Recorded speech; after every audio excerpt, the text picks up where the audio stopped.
available. He's going to be able to come back into this lane.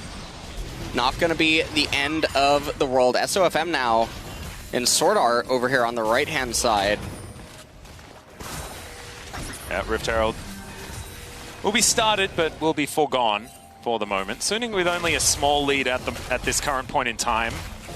Largely to do with Mission taking a fair bit of control here in the mid lane, and also the jungle gap not quite being at SOFM levels just yet. Yep. And Machi, right now they're only down 600 gold. Infernal Dragon, first one on the map. We'll see which team is going to be ending up to get it. Obviously, Machi has not been having the kind of lane success or ganks that one would have the hoped. dredge line, beautiful there from Koala. Nicely done. Sword Art just goes back into his journey. Sorry, continue your point. No, you know, I mean, it's fine.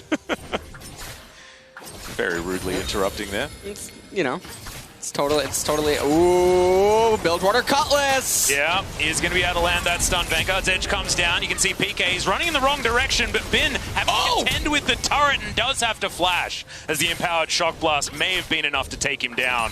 Didn't want to take the risk.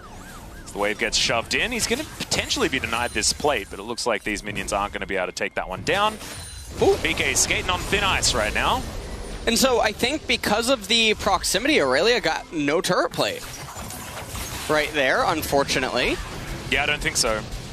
And so that just went into the void. Angel getting poked. Ooh, that W did not end up hitting that second minion. A little bit, definitely a Sag moment. Yep, that is mission winning lane right there, 100%. As, well, we're calling the police a lot here. As Gemini, turn off that siren, my dude. Is this... Oh, okay, no, never mind. It is going to wear off. I thought we were going to have another Zhonya's bug, but instead it's just like the cops are here for the rest of the game. As, indeed, they are back. As SOFM now thinking about trying to help out Sword Art, but I don't think it's going to quite be enough. He flashes out of the way, but Koala is going to be able to lock down the kill. Decent stun there from Huanfeng off to the side, but you can see still Machia on the aggression. Oof. Great collateral damage as here comes the curtain call. He's searching for Bruce and Gemini, but you can see Koala just going to be tanking this one up. Mission just offers himself as tribute to the last bullet. As captive audience, pretty nice there onto Koala. Huanfeng gets some control back, but it shows that Machi, they're not done just yet. Yeah. Sword Art did end up getting caught out, didn't quite have level 6, so he couldn't just Bartle himself. Angel tried to come in and save him, but wasn't able to do so. Now, meanwhile, up in top lane, Jace had that close call with Death, managed to survive, but things are going to get scary again as soon as Blade of the Ruined King is completed. You say get scary again. I don't think it's ever stopped being scary, to be honest, on that top side of the map. See the Aurelia, the Aurelia currently with a 33 CS advantage, very close to the Blade of the Ruined King, and now with the luxury of heading down to assist with this kill onto Shelly. And if that heads towards top lane and puts even more plates into the pocket of Bin, or at least a few plates, doesn't have any just yet. SOFM going to collect the eye as now PK pokes his head around. You can see Machi. All 5 members are here. Mission has to flash to get out of the Tempered Fate. It's Sword Art a brilliant Cosmic Binding to lock up both Bruce and Koala, and Bruce agrees, giving him the thumbs up there. Well, we'll see what ends up happening. Gemini, he's going to have to run away here. The smite does go down, as SOFM is going to be pushed back by the threat of Mission and Koala. And SOFM, I mean, he's ahead about 20 CS, he's up in EXP, and once he hits level 9, and the camps are consumed, the camps start respawning, he starts accelerating very quickly ahead of Gemini. He starts getting 35% more EXP per camp that he ends up taking, so long as Geminis aren't respawning. He's still stuck over there, so that'll be pretty interesting. There's always that little mini game that junglers like to try to accelerate towards that breakpoint for themselves and their camps. Yeah, well, SOFM going to find Koala here as the curtain call comes down. That's a great stun. That was incredibly creative as Huanfeng. He notices exactly where that dredge line is going, and that is a dead Koala. Oh, I just made myself sad. As now SOFM is going to start off this Infernal Drake, and will be the first of the game going over to Suning. And things are just not really working out that well for Machi X here. And this is actually very akin to the previous game that we just cast, Atlas, where Machiax, onus is on them to get ahead, much like it was TL. Yep. And even though we're not having the kind of lane, well, actually, we kind of are. Top lane is a little bit of a massacre again, just like in that series.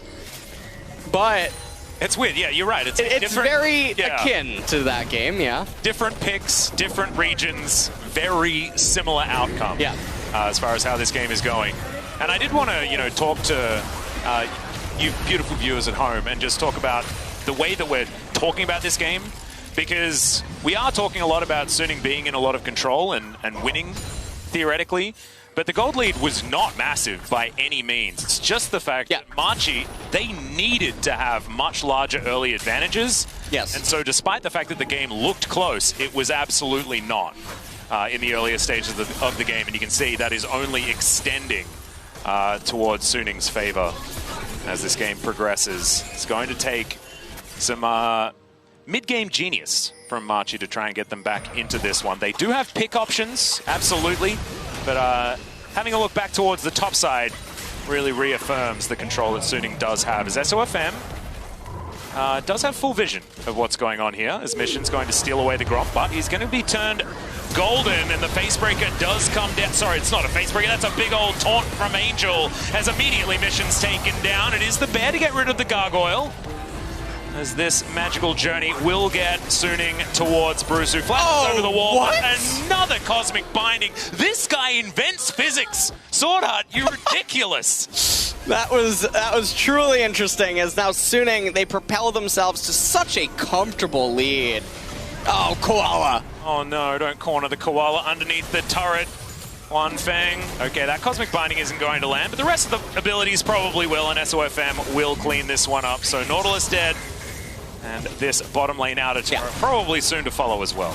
3,500 gold advantage now for Suning, and hold on! Yeah, we got another solo kill underneath the turret. Bin this time does have to flash, so not necessarily as impressive as the last one. As Suning, they're also getting to work here on the bottom side, and it looks like this team just has more players on the Rift than Machi do at this stage of the game. Everything going really well. We take a look at this replay here. Bin holding the stun. Mission, I mean, it wasn't even really necessary. There was no chance to kill Bin there. Yeah. And this is Mission going down as well. Koala's dredge line was certainly very odd.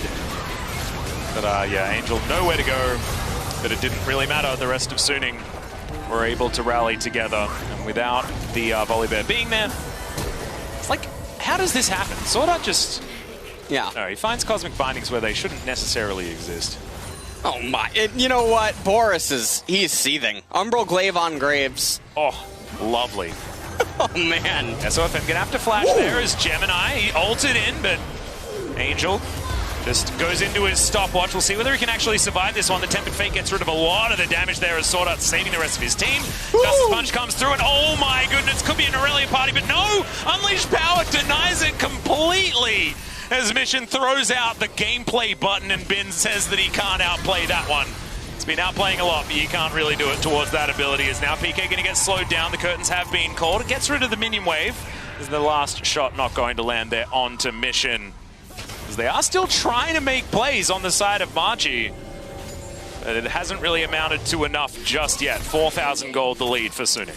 Yeah, and I mean, right now, Suning are just in a very comfortable position. They're up 4,000 gold, they have an Infernal Dragon, they're probably getting this Mountain, and that's just going to make things that much worse. And you know what I love to see, Atlas? I love to see Trinity Force second after Blade of the Ruined King, and it does seem like that is where Bean's going with his itemization path. The cheeky dagger there, sort of giving it away just a little bit. I agree Pointing with to you. it, yeah. Definitely much better than heading towards something like a Black Cleaver, if you are the Aurelia. Just because Trinity Force just synergizes with her so well. Unfang picking up this lane of minions in the mid lane, as Machi are going to go towards Shirley. Looks like we will be one Rift Herald apiece. Has 20 seconds on the Mountain Drake. We'll be able to discover whether it is going to be cloudy or oceany today. Well, what are you feeling? It was a really bright day today in school. I'm feeling some Earth, Wind, and Fire.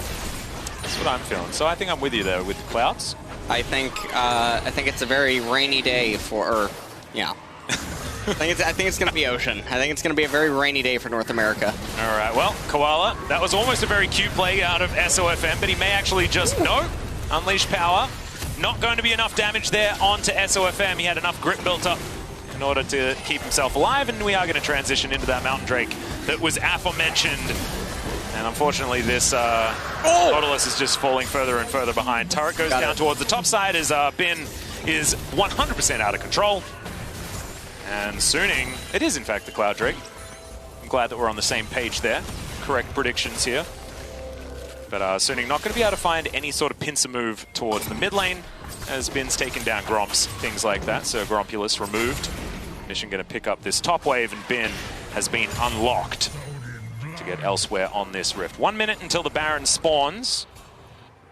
Probably not where Suning are going to be looking, but is still a fact.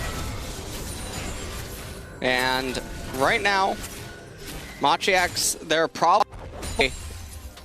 We likely have one more team fight left in us when we complete our second core items before Suning completes their third.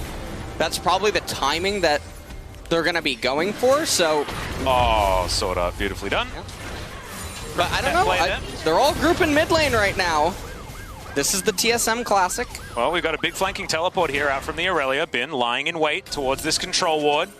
A lot of pings out. Machi understood that something was afoot.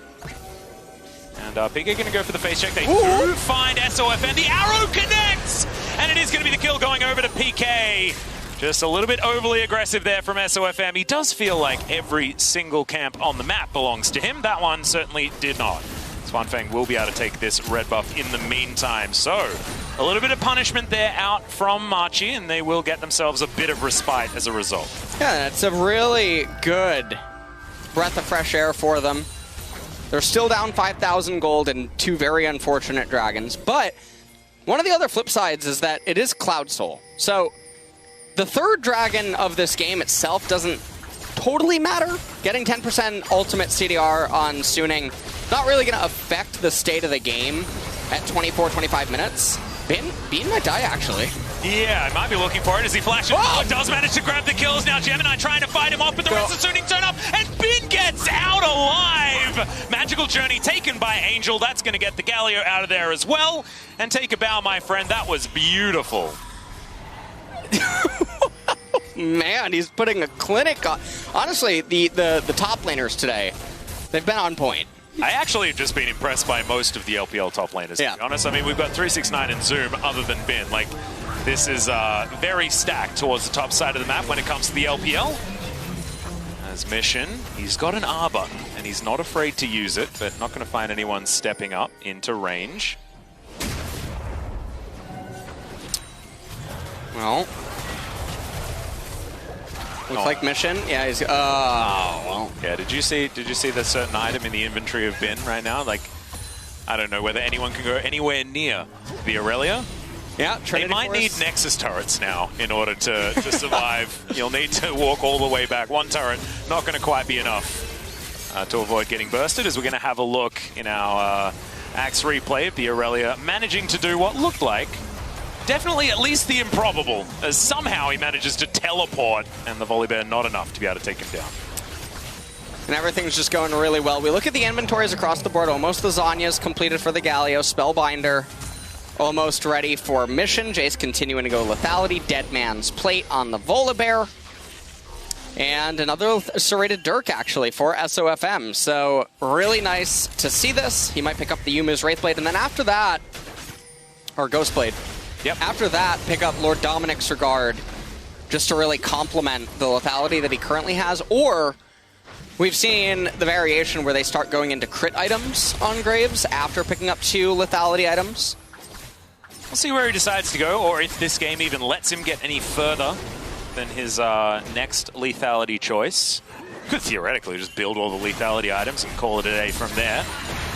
I think Edge of Night certainly does have some value here as well. Stop any stray Scatter the Weaks from being a problem, as well as arrows picking off SOFM. That has happened already this game.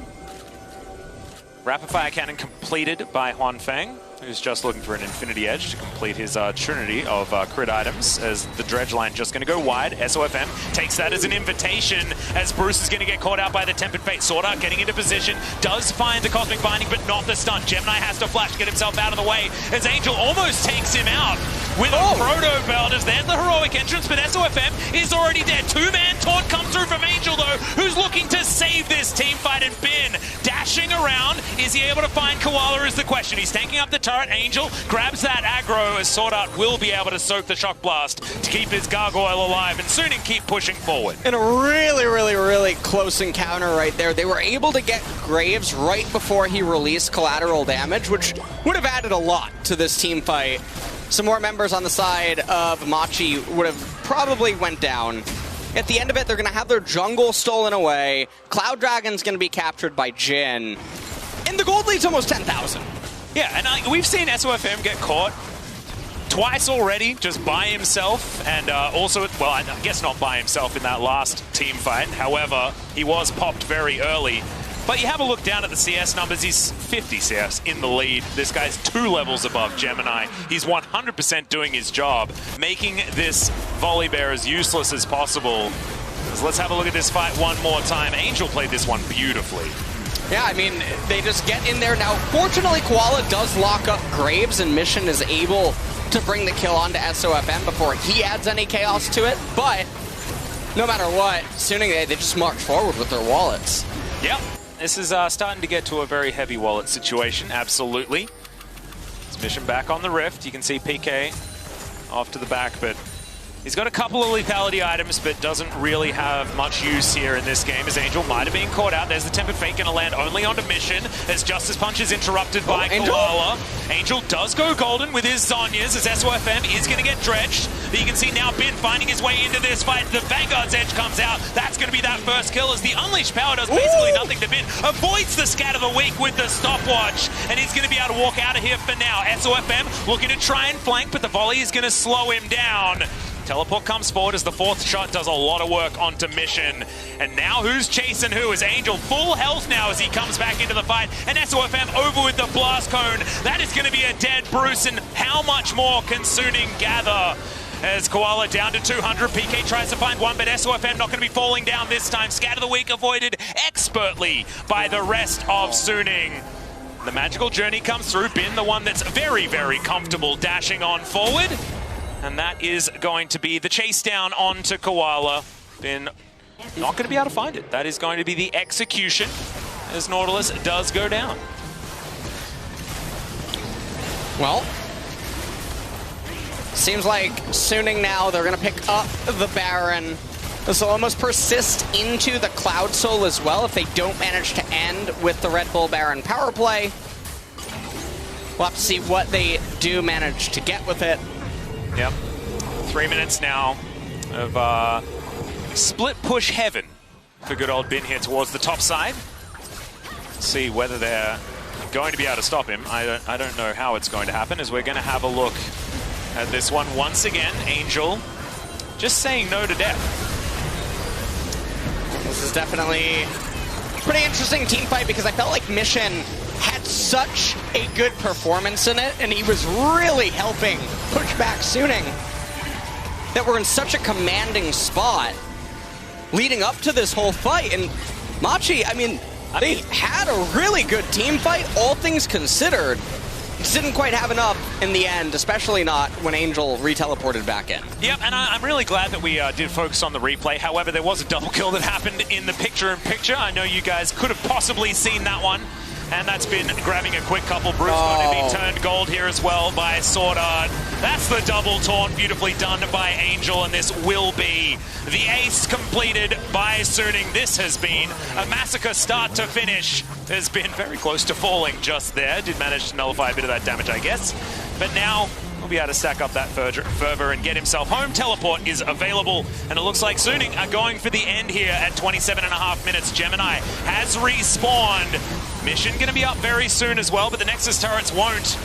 has made his way back through, does have himself a Guardian Angel as well. That's going to be a great knock up there onto the Volibear. The taunt to follow through. That's going to be an afterthought kill onto the Volibear as Mission says, well, I'm going to spend some time on the fountain. And Suning say they're moving to 3-1 as we have two teams at 3-1 now in Group A. And oh man, this is a day of domination basically happening. Game number one, game number two, very identical almost with one another in terms of how both of these two teams that are standing now victorious on the day managed to conduct themselves and just overcome everything that should have happened in the early stages of the game and completely tell a different story. Yeah, exactly. It felt like top lane dominance into a lot of jungle denial as well that worked out very, very well for Suning. I don't know, it's the same thing, like you say, happened with the G2 game earlier on. I don't know, man. Suning looked absolutely terrifying, and if they're going to be at this kind of form, definitely look out for that G2 versus Suning game that's going to be coming up a little bit later as well. But it's now time to check out Suning's Mercedes drive to victory. We'll be able to see how they put it all together as well, because I'm looking forward, like, I don't know, I just absolutely loved how Suning were able to transition a different composition to what G2 did, right? It looked like it was a very similar situation, but it was sort of a masterclass on how a very different comp can do a very similar thing to what we saw just earlier on. We're going to have a look at good old Sword Art's magical journey and some of his experiments with physics, the Einstein of the Bard. Yeah. I mean, the Bard gameplay this game was really clean, setting up so many different things, and the Cosmic Binding's really on point. Magical Journey is just escorting all of his teammates to exactly where they needed to be, and here it was. Not sure what kind of Doctor Strange stuff this was, but I'm not sure how that works. It was just ridiculous. Yeah. The one earlier where he managed to throw it at someone and then it went backwards and hit a wall. I don't know, hitboxes, man. Sometimes they do things that we expect. Sometimes they do the complete opposite, but they're definitely very, very fun. Mm-hmm. And that game was absolutely fantastic. And as we head to break, be sure to check out the League of Legends official playlist where you can stream the World's Anthem Takeover and watch the full behind-the-scenes video on the making of this video, available only on Spotify.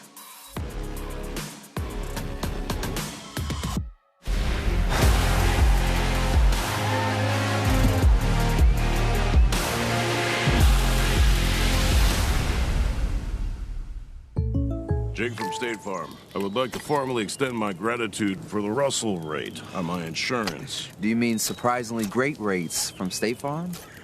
I don't believe in accepting help, but I'll make an exception. Here's the deal, Russell. There's no special rate. These prices are for everyone. With the oak and the eagle as witness. Consider us square. I made that from memory. I know your face that well. When you want the real deal, like a good neighbor, State Farm is there. Hey, Mercedes. Legends run wild. Each one unique. With astonishing power. Unstoppable. Master warriors. Ready to compete. Seeking glory. We live it. We breathe it. We have each other's back. Together, we become legends. Icons of a new generation.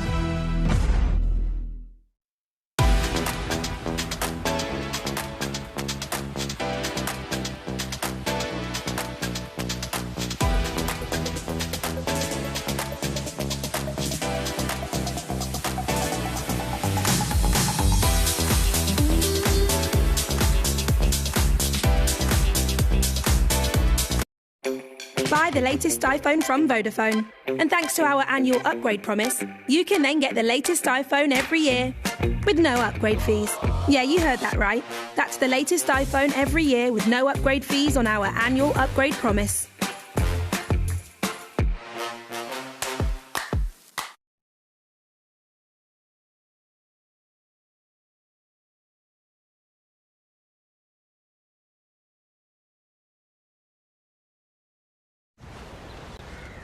Ah, so you like figuring stuff out? Huh?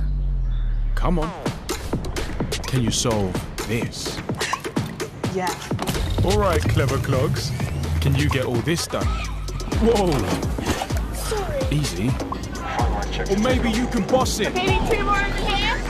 I want to take that thing. Or are you chill enough to fly that? Fly that thing. No, this thing. Everyone's got that one thing they were born to do. Find your force in the RAF. Good morning, Abby. One more time. Year 5, well done. Thought about trying it like this. What do you think? Yeah, favourite one so far. How would you define identity? Creating a piece of work that represents you. Bit of a tough year last year, totally different this year. I think you can achieve whatever you want to in life. You need me, come and talk to me. Teaching. Every lesson shapes a life. Search Get Into Teaching. My heart rate is currently 150, 151, 152, back down to 150, 151, it's spiking to 154, 151.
Welcome back, everyone, to the State Farm Analyst Zone for Machi versus G2 Esports. Now, before we get into our pre-match, we are going to take a look at the stakes. Now, for Machi, one loss, or if they lose this game, basically, they are eliminated from the from playoff contention or from knockout contention. They are out of the groups. The same, of course, goes for TL later. And for G2 and for Suning, it means that one win locks them in to the next round. So with that information, it is do or die for Machi, and G2 is looking to win another game after they won the opening game versus Team Liquid. Now, we wanted to focus in on a role that doesn't get talked about that often and doesn't get praised that often, but it should now. The support role, and Mikyx in particular for G2 Esports. Now, Yamato Cannon, you were actually a coach for Mickey when he started out in Splyce here in Europe. What can you tell us about his origin story? My goodness, good times, good times. Oh, I miss Mickey so much. I think,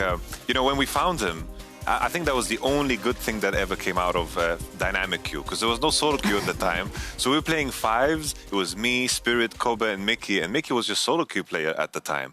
And then we saw how quickly he picked up on whatever I shared with him, whatever Spirit shared with him, and he just improved so rapidly by just us playing five in solo queue. And then I was like, okay, Mickey, I'm going to grab you into the team. And then already in his first year, second place, we lost against G2, which is no shame in that. G2 was dominating back then. Yeah. And we went to the World Championship, and this guy together with Kobe solo killed Uzi and Mata. Oh, if that is not one for the history books, of course, the story changed then for Mickey. A stint on Misfits we don't talk about. He ended up with G2 Esports, and that is really where he started to solidify himself as one of the best, if not the best support in Europe. And I think we also have to highlight the fact that Mickey, he didn't get it so easy with G2. He had to adjust to different marksmen when they role swapped with Caps, with Perkz, but it was seemingly easy for him. Yeah, it's just, I think his personality just matches perfectly for it. Because the only issue I had with Mickey was the man was playing too much. Too much. He's just playing too much. I was like, calm down. I know you love League of Legends, but you need to relax a little bit. And I think in terms of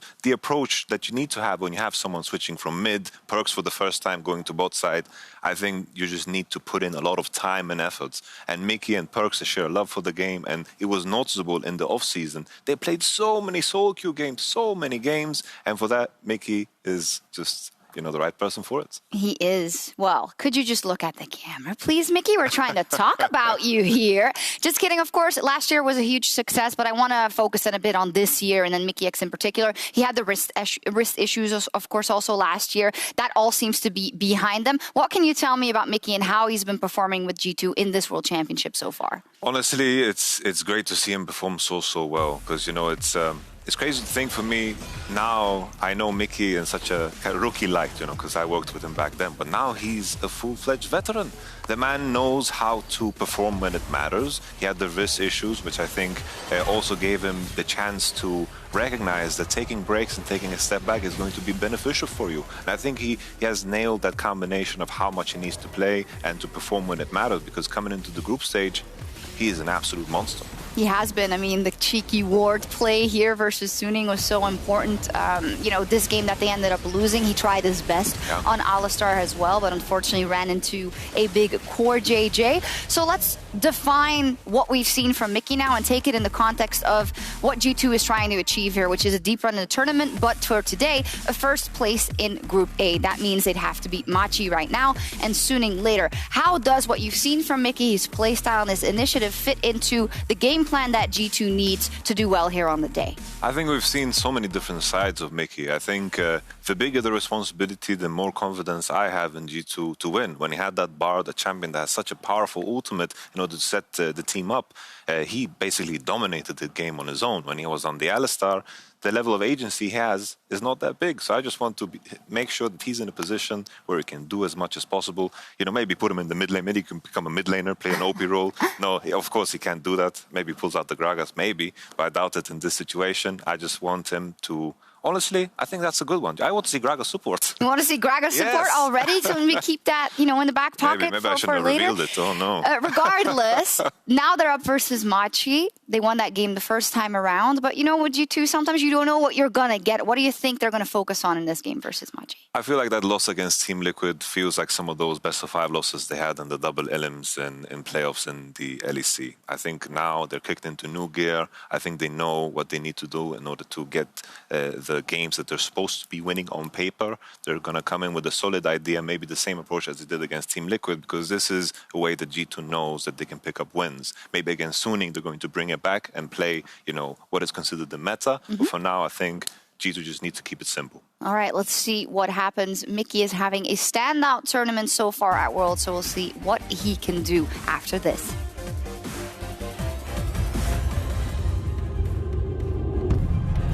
G2 has persisted and Perkz insisted on a win in this game.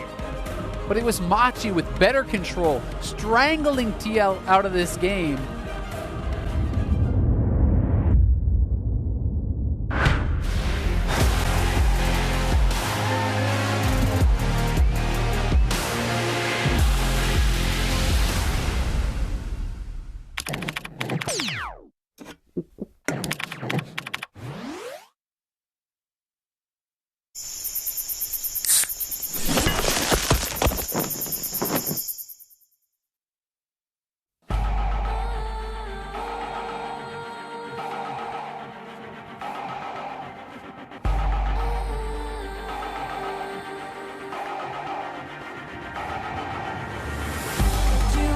So hold our heads up high and beat the drums to what we love. Risk the fall, or we have felt it all come crashing down from far above. There's something happening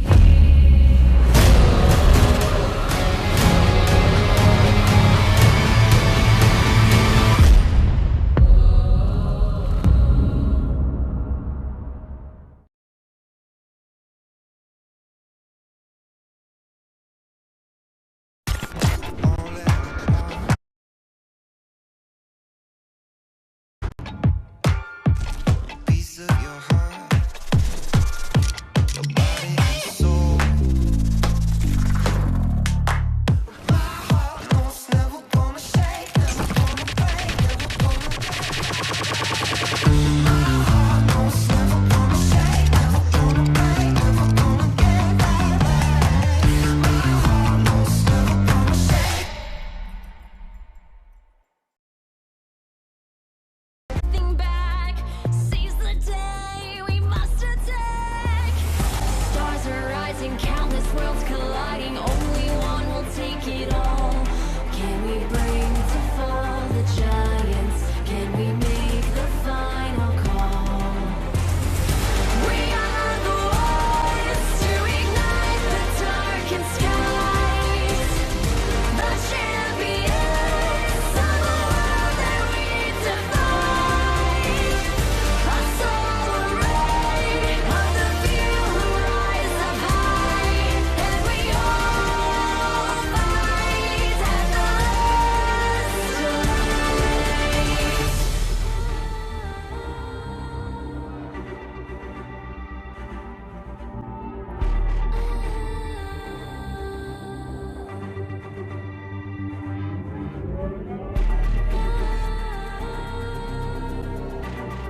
ladies and gentlemen, to Worlds 2020. We're here for game number 3, where G2 are going to do battle against Machi. Now, Machi, I think this is their last chance. Yeah. They don't win this one, they're going to be going home. Yes. So G2 definitely going to be a tough road, especially after what we saw in game number 1 of the day. That was a G2 that was all business, and Machi's going to have the work cut out for them, because that's the nature of today. Is you do have to play back-to-back games, right? Yes. And Machi having to bring it back after that loss against Suning that was just so quick and simple from Suning. You know, they played their comp to perfection, and it looked like Machi didn't have a chance.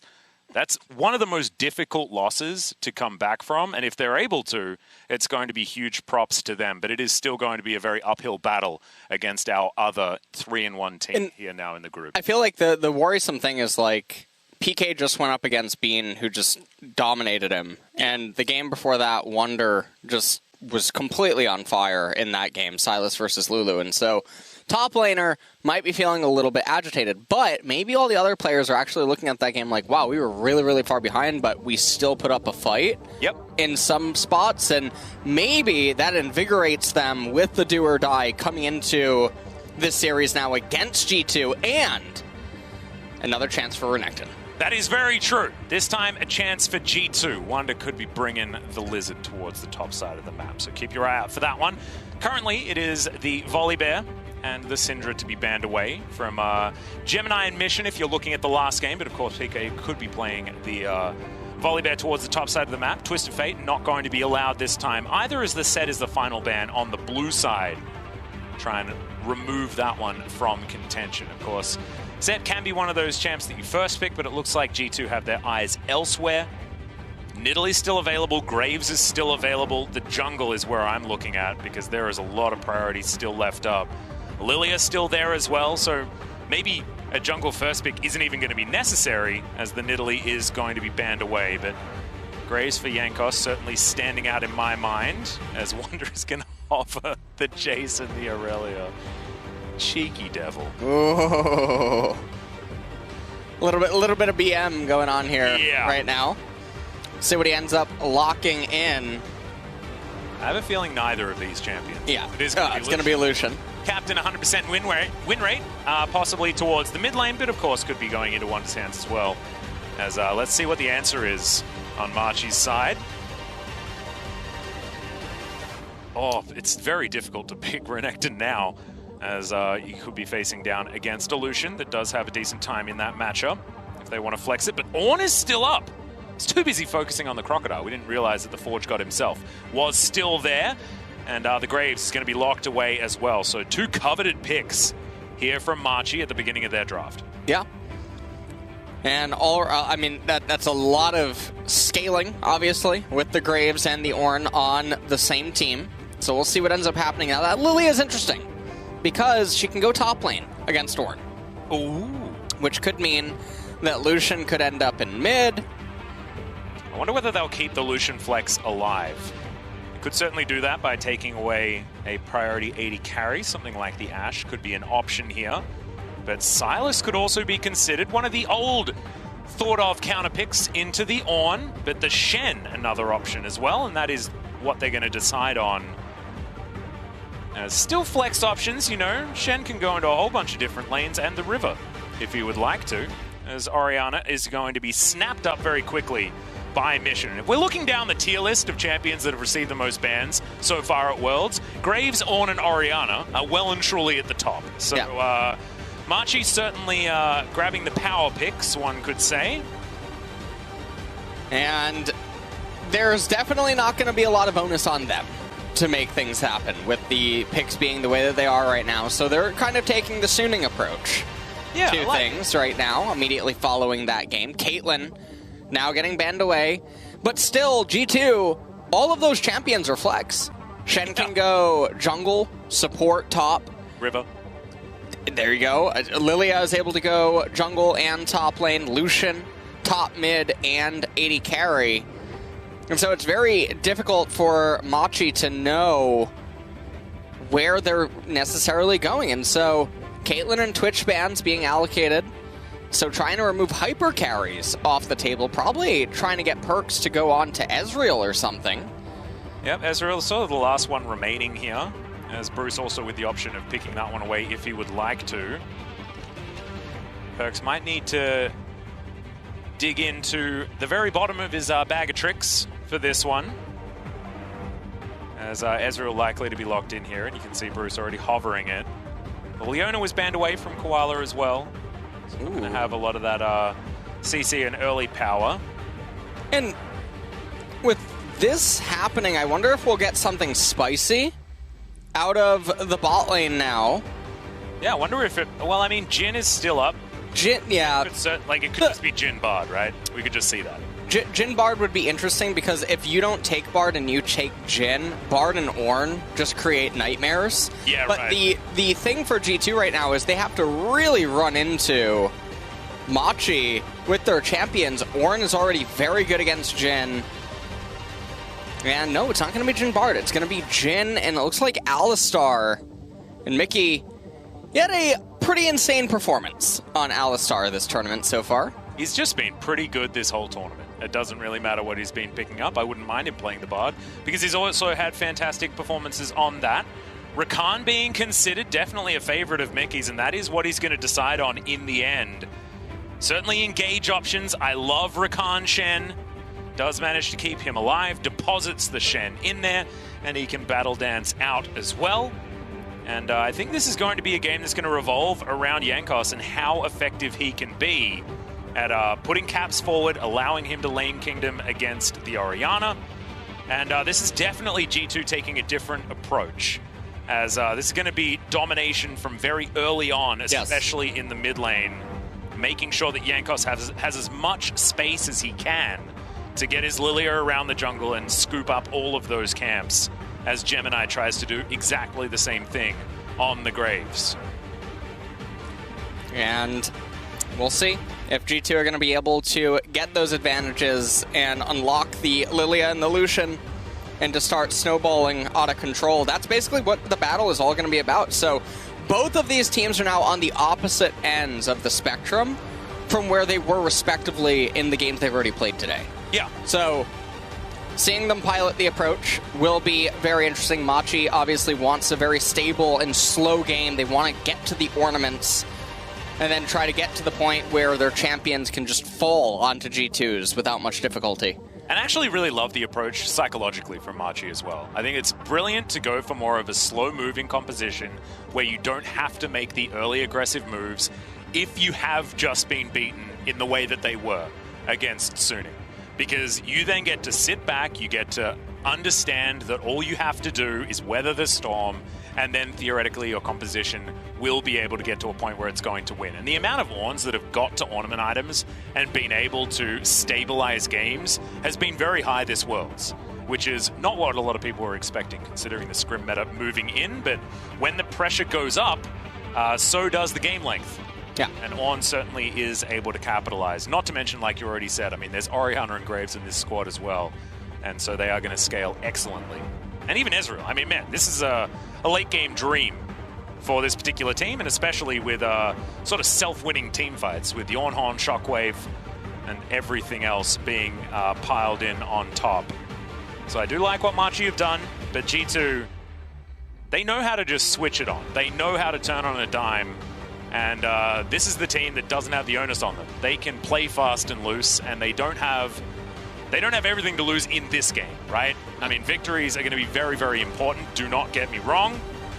But moving up to 4-1 in the group is going to be absolutely paramount as far as facing down the rematch against Suning and putting them in the best standing to come out of this group at #1, which is what a lot of teams are expecting. A lot of people are expecting, sorry, from this one. G2, of course, always performing very well internationally. So, onto the Rift now. Caps versus Mission here in the mid lane. And it is the Dark Harvest Lilia we've been seeing a lot more of. Grasp the Undying there on Ornn for a PK in the top lane. Conqueror on Ezreal. Phase Rush on Alistar. Press the attack on Lucian. Not a whole lot of surprise going on. so far here in this game. G2, they really want to win this one. This is the important one for them. Feels like they want to win it pretty quickly. Yeah. As well, is what I'm sort of noticing here based on their choices. I think bottom lane is going to be pretty G2 favored in the earlier stages. Of course, you have a look at an Alistar lane, and he's not going to be doing too much at the very beginning. And look, we're back to LCK as the sepia mode has begun, and it's our first pause of the day. Our first pause, I believe, of the tournament as well. And pauses are where we do most of our best work. Oh, absolutely. So I'm glad. Before the game tries to interrupt us. I know. Yeah, I know.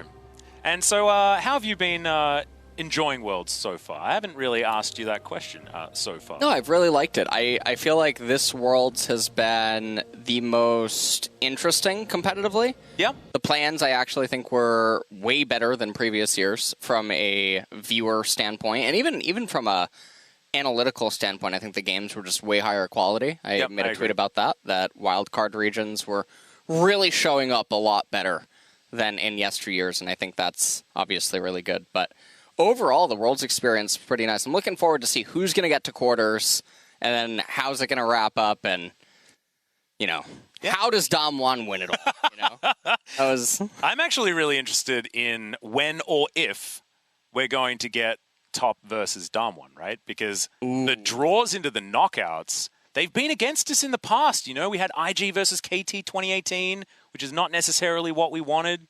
I mean, theoretically, you could have dreamt for a T1 versus G2 and things like that. But as, of course, this is incredibly biased, guys. And we're allowed to do that because pause time is our time. And so we're allowed to provide some bias. Don't exactly know why it's been paused just yet. Will we make sure that we update you on that one? It's just a bit of a settings issue, guys. As I say that we don't know, we get told. So a little bit of an in-game settings issue there on G2 side, and we're going to be resuming pretty soon as well. As you can see, I believe it is Caps that's trying to figure out exactly how things are supposed to be running. And we've got double referees. So I guarantee you, don't worry, we're going to be back in pretty soon. And I've completely forgotten what I was talking about as well. I think I was talking about, oh yes, of course, when we're going to get Damwon versus top. Right. Oh, I think the last time I saw Damwon, I was just imagining the rest of the tournament being top versus Damwon. You just don't get it, Atlas. Every single game. It's Fly and UOL getting out of that group.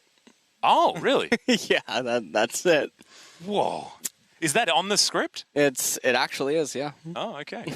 Just to those of you that don't watch the LCK regularly, LS does have access to the script of all League of Legends worldwide.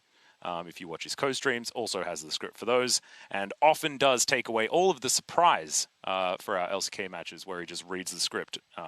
You're not supposed to do that, You're supposed to keep the mystery alive, but instead, it's just giving it away.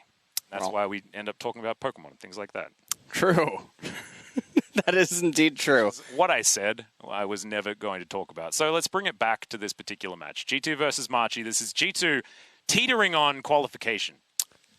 Yeah. If they win this game, they move up to 4 wins, and it's basically insurmountable. So this is huge for them, and we've got a bit of a fun stat for you. This is just production trying to bring it back in line, as Wunder has had a CS lead at 15 minutes for 19 straight games, and he's played 14 different champions in that time span. And after his performance in game number 1, that is definitely a stat that we're going to have to pay attention to moving forward, because he's been so good this tournament.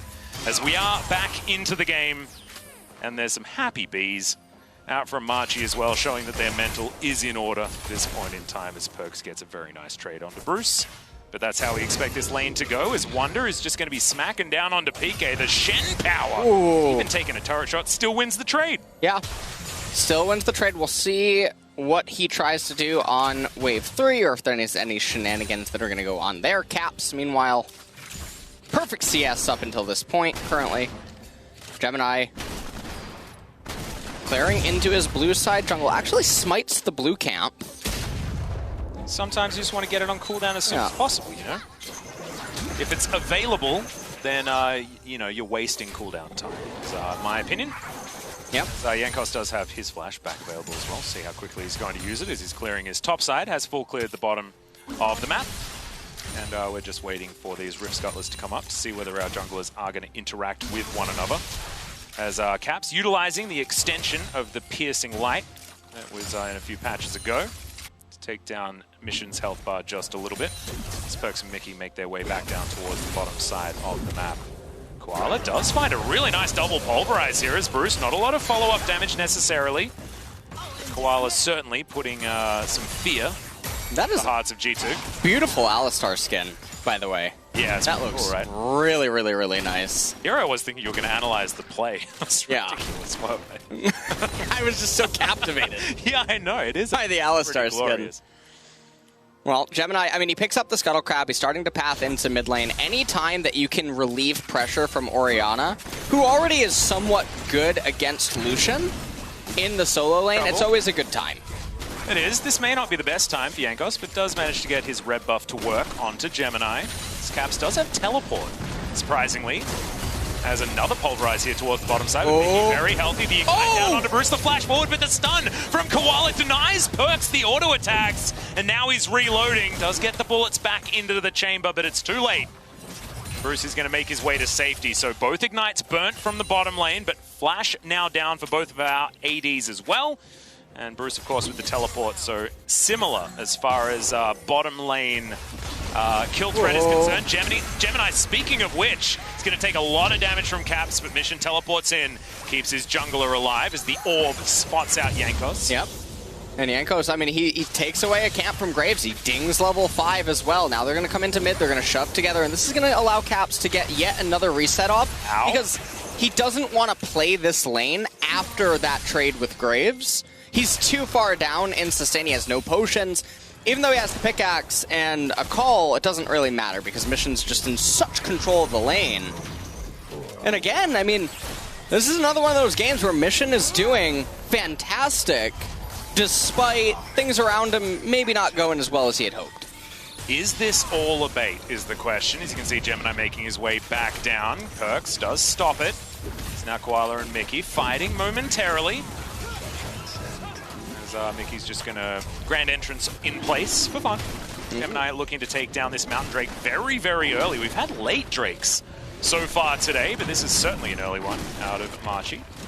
Getting the Mountain Dragon this early is super big.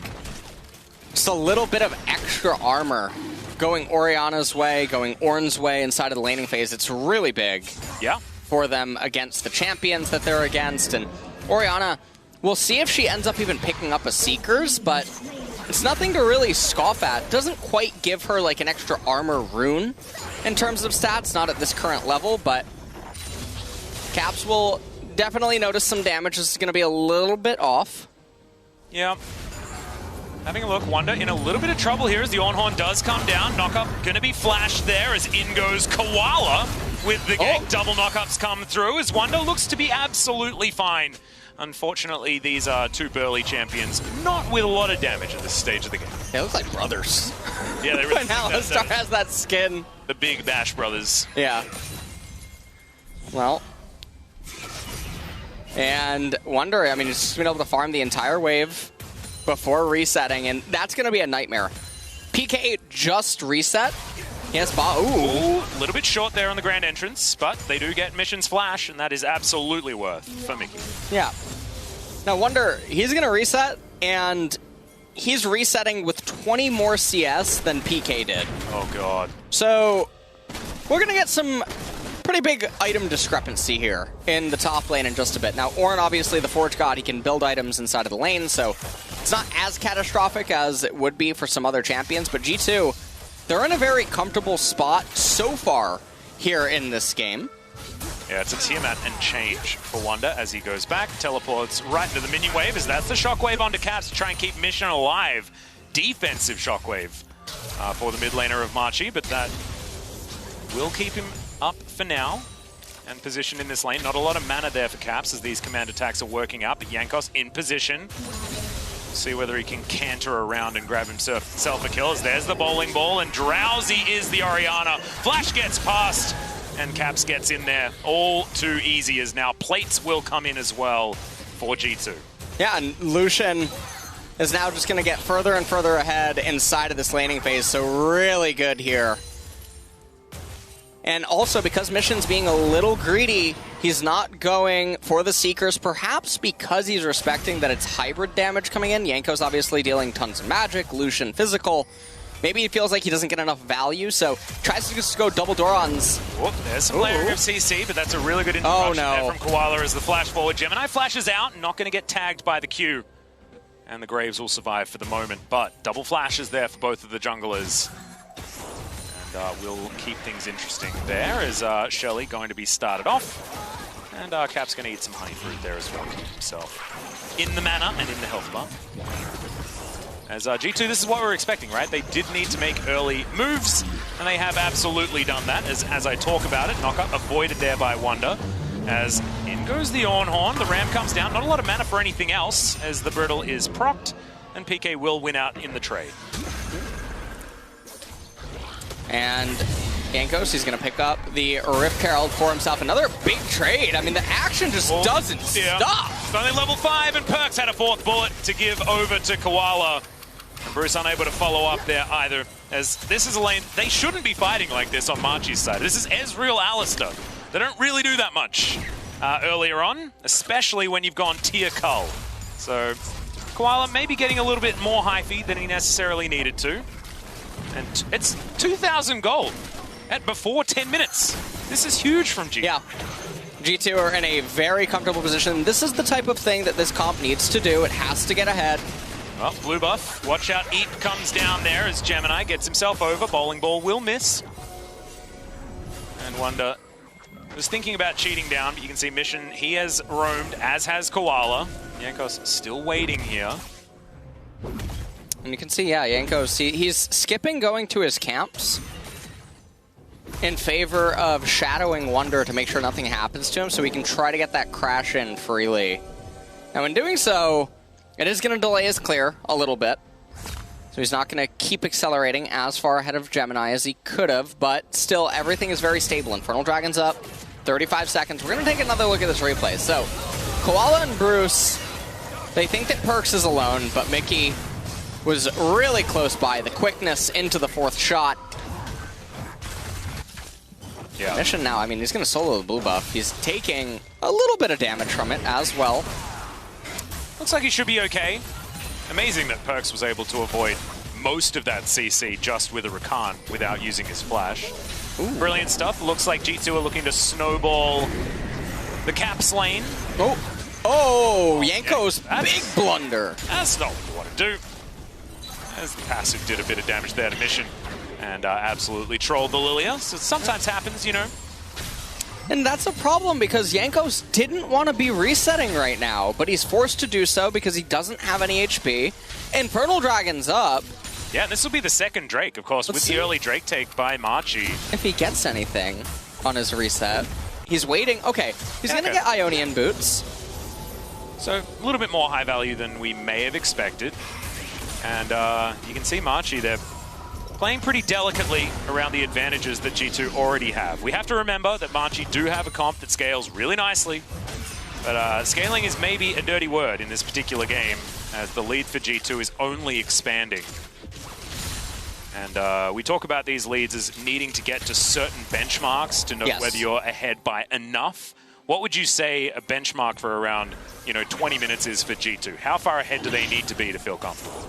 I mean, I think with this kind of a team composition, with some of the smoke and mirrors that it has and what 20 minutes probably means for some of the items on Machi, I think it's a lot closer than it would normally be. Jankos just exploded.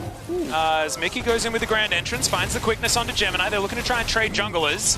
As Gemini moves sideways, perfect movement there as now Koala in with all the CC, but doesn't land very much of it at all. Caps cancelling an auto attack here and there as now Koala taking some shots. The curtain's being called, but the Drake has been taken, and Marchi grabbed himself a couple. Mickey? That was an odd move as the culling does not enough, and now PK is teleported in very, very late and isn't able to find the knock-up onto Wonder. Does find Perkz, but I don't think he was aiming for him as the flash out of the shockwave saves Wonder's life. A little bit of a brain fade there from G2, but a really good breath of life for Marchi. Yeah, and I don't totally know what's going on. Caps is just now going to ding 10. Mission's been 10 for a little bit, but they're so close despite everything that's happened around mid lane. Is very surprising. 2 dragons going over to Machi. Now, unfortunately for them, it is Cloud Soul. So Ocean could have probably just ended the game outright against G2. Cloud will still give G2 some glimmers of hope in the event Machi get there. But this was so bewildering. Jankos just dies right away. Stand United comes in. Perkz drags Wunder a little bit too far backwards, and just watch Mickey here. I don't know. I get. Okay. Flash forward. That's going to be the double tap, and Caps takes down Mission. Thankfully, that can take our mind off what we were thinking about prior. As now Wunder does get the taunt onto PK, but he didn't know that Gemini was coming in, and now he's going to get that bad news. Great knock up onto the Shen. See whether they can take him down. PK taking a bit of damage, but he is able to get that last boop on the noggin. And the Ornn is 1 kill richer. He is still 20 CS behind, but any sort of advantage like that, and Ornn's going to be very, very happy. It's still approximately 3,000 gold, but it's moving closer and closer to 2 instead of the other way around. And G2 gonna have to stop with the funny business. The other thing about some of these kills and the way that they've been happening is the solo XP that ends up being given over. Gemini is actually ahead of Jankos right now in EXP, and very comfortable. He's returning to his camps.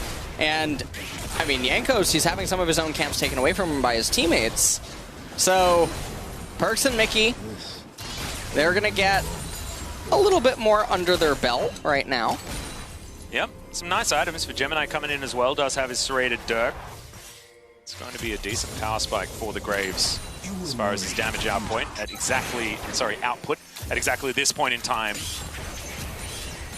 As he's just going to dash over. They find that control ward, and they will be able to eliminate that one. Mission continuing with a little bit of control here in this mid lane, but he is without his turret. So that's why you can see Gemini milling about in the area. Koala also. Well, I'm not totally sure what G2 is thinking as their next plan of attack. They're just going to wait. Oh, hold on. Koala might just bring it to them. Yeah, Shockwave is going to completely miss, though, is just encircling the cow, who will be given away in tribute. As Caps picks up that kill, Mickey, he battle danced over, but didn't quite get there in time to assure himself an assist.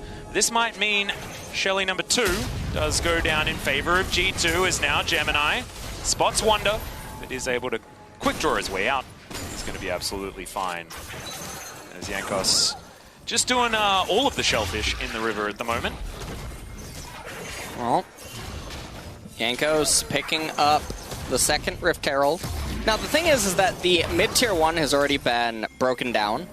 So this will probably just be used to capture either the last remains of the bottom turret in the event that Perkz doesn't end up getting it. I mean, they might just actually plan a top lane, given everyone's so close in proximity. Gemini gonna tango really quick. Yeah, Searing Charge does get PK out as the quickness has been brought in. He's taken so much damage as Caps locks him down. Jankos pressed the ult button. I don't know whether he necessarily needed to, but better to be safe than sorry. And G2 are looking for a bit of a reset here.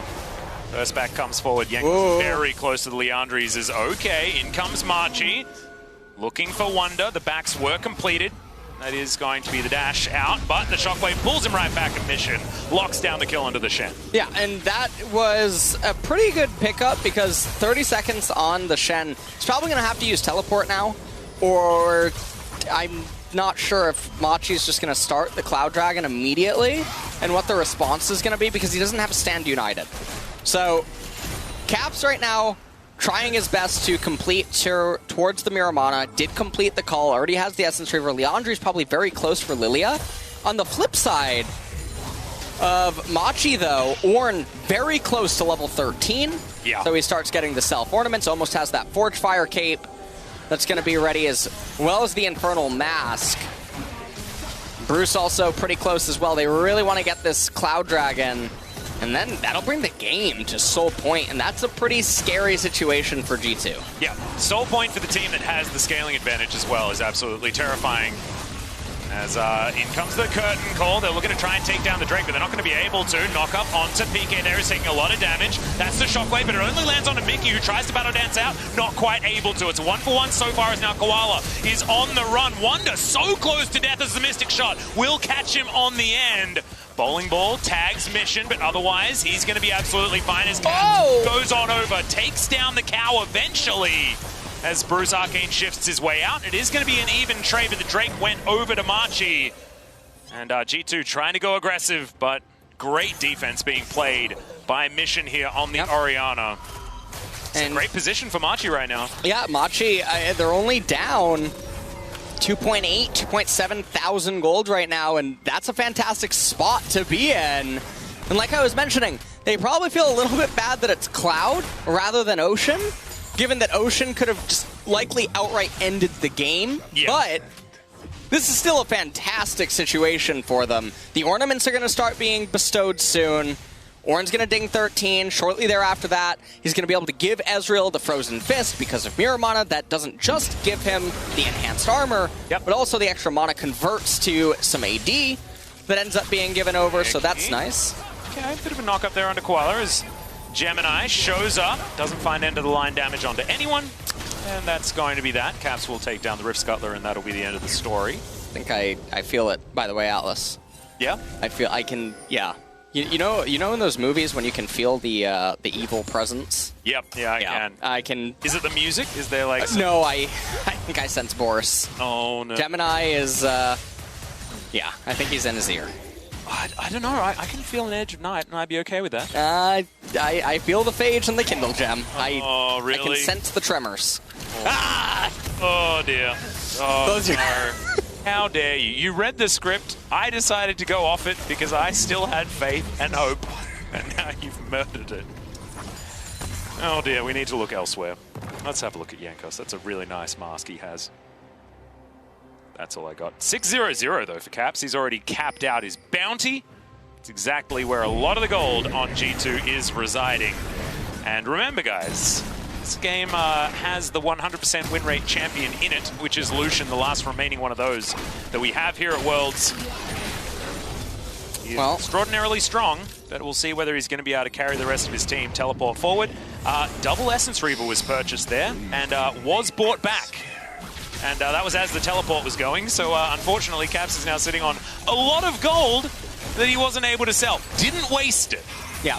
So we've got that, but maybe a little bit of a whoopsie there. We'll see whether it gets to bite G2 as he's going to go back, and there's the Infinity Edge that he intended to buy. But the teleport was a little bit wasted. By a little bit, I mean completely. Well, at this point, G2, they have 2 minutes to get whatever they possibly can before this Cloud Soul fight. Caps might even just try to get to Tier 2 boots by that point. Doesn't quite have his Mirror Mana yet, Ezreal, however. Much more fortunate.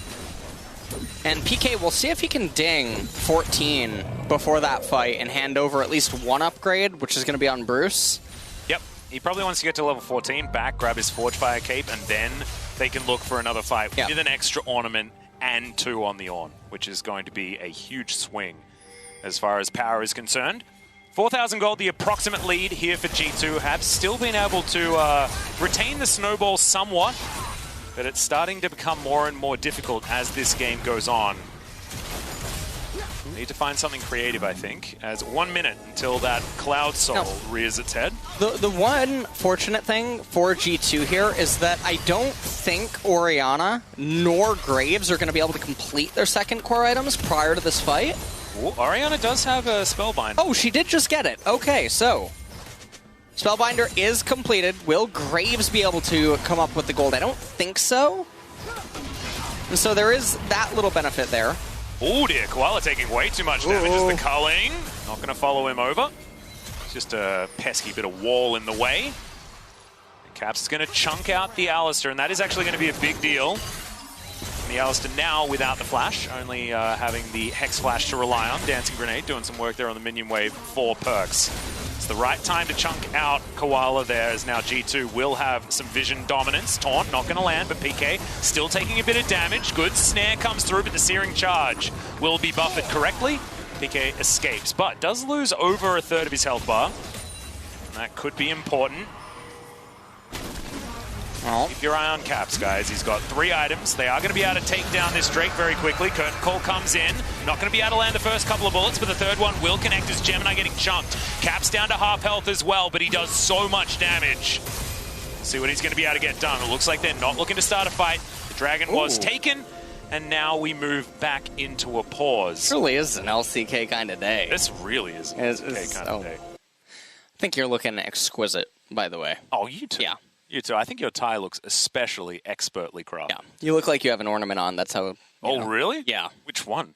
I don't know. I got a blue tie and a black jacket. Kind of look like a security guard. But that's fine. I like it. As we will get you guys informed as to what exactly happened. I believe it might be on the G2 side. As you can see, it's Mickey that's getting a little bit of assistance here. We'll see whether everything is going to be sorted out. That particular passage of play didn't actually teach us too much, to be perfectly honest. The Drake was taken by G2. They're delaying a Cloud Soul to the team that does have a bit of a scaling advantage. So to be perfectly honest, like sometimes when you see Souls denied, right, it's really pivotal because it's a mid-game team that wants to be able to use it to guarantee a victory, right? That is not what this sort of Soul means. Yeah, the Soul for Machi is not integral to their ability to win the game. They're sort of approaching that endgame inevitability as it stands. They're like Thanos trying to complete the Infinity Gauntlet right now. Now, they're part of the way there. Ornn's about to ding 14. He's going to start handing over all of his ornaments, and G2's champions are going to start slowing down, essentially, with their effectiveness the longer the game goes. Shen's about to start becoming a similar champion for the rest of the game.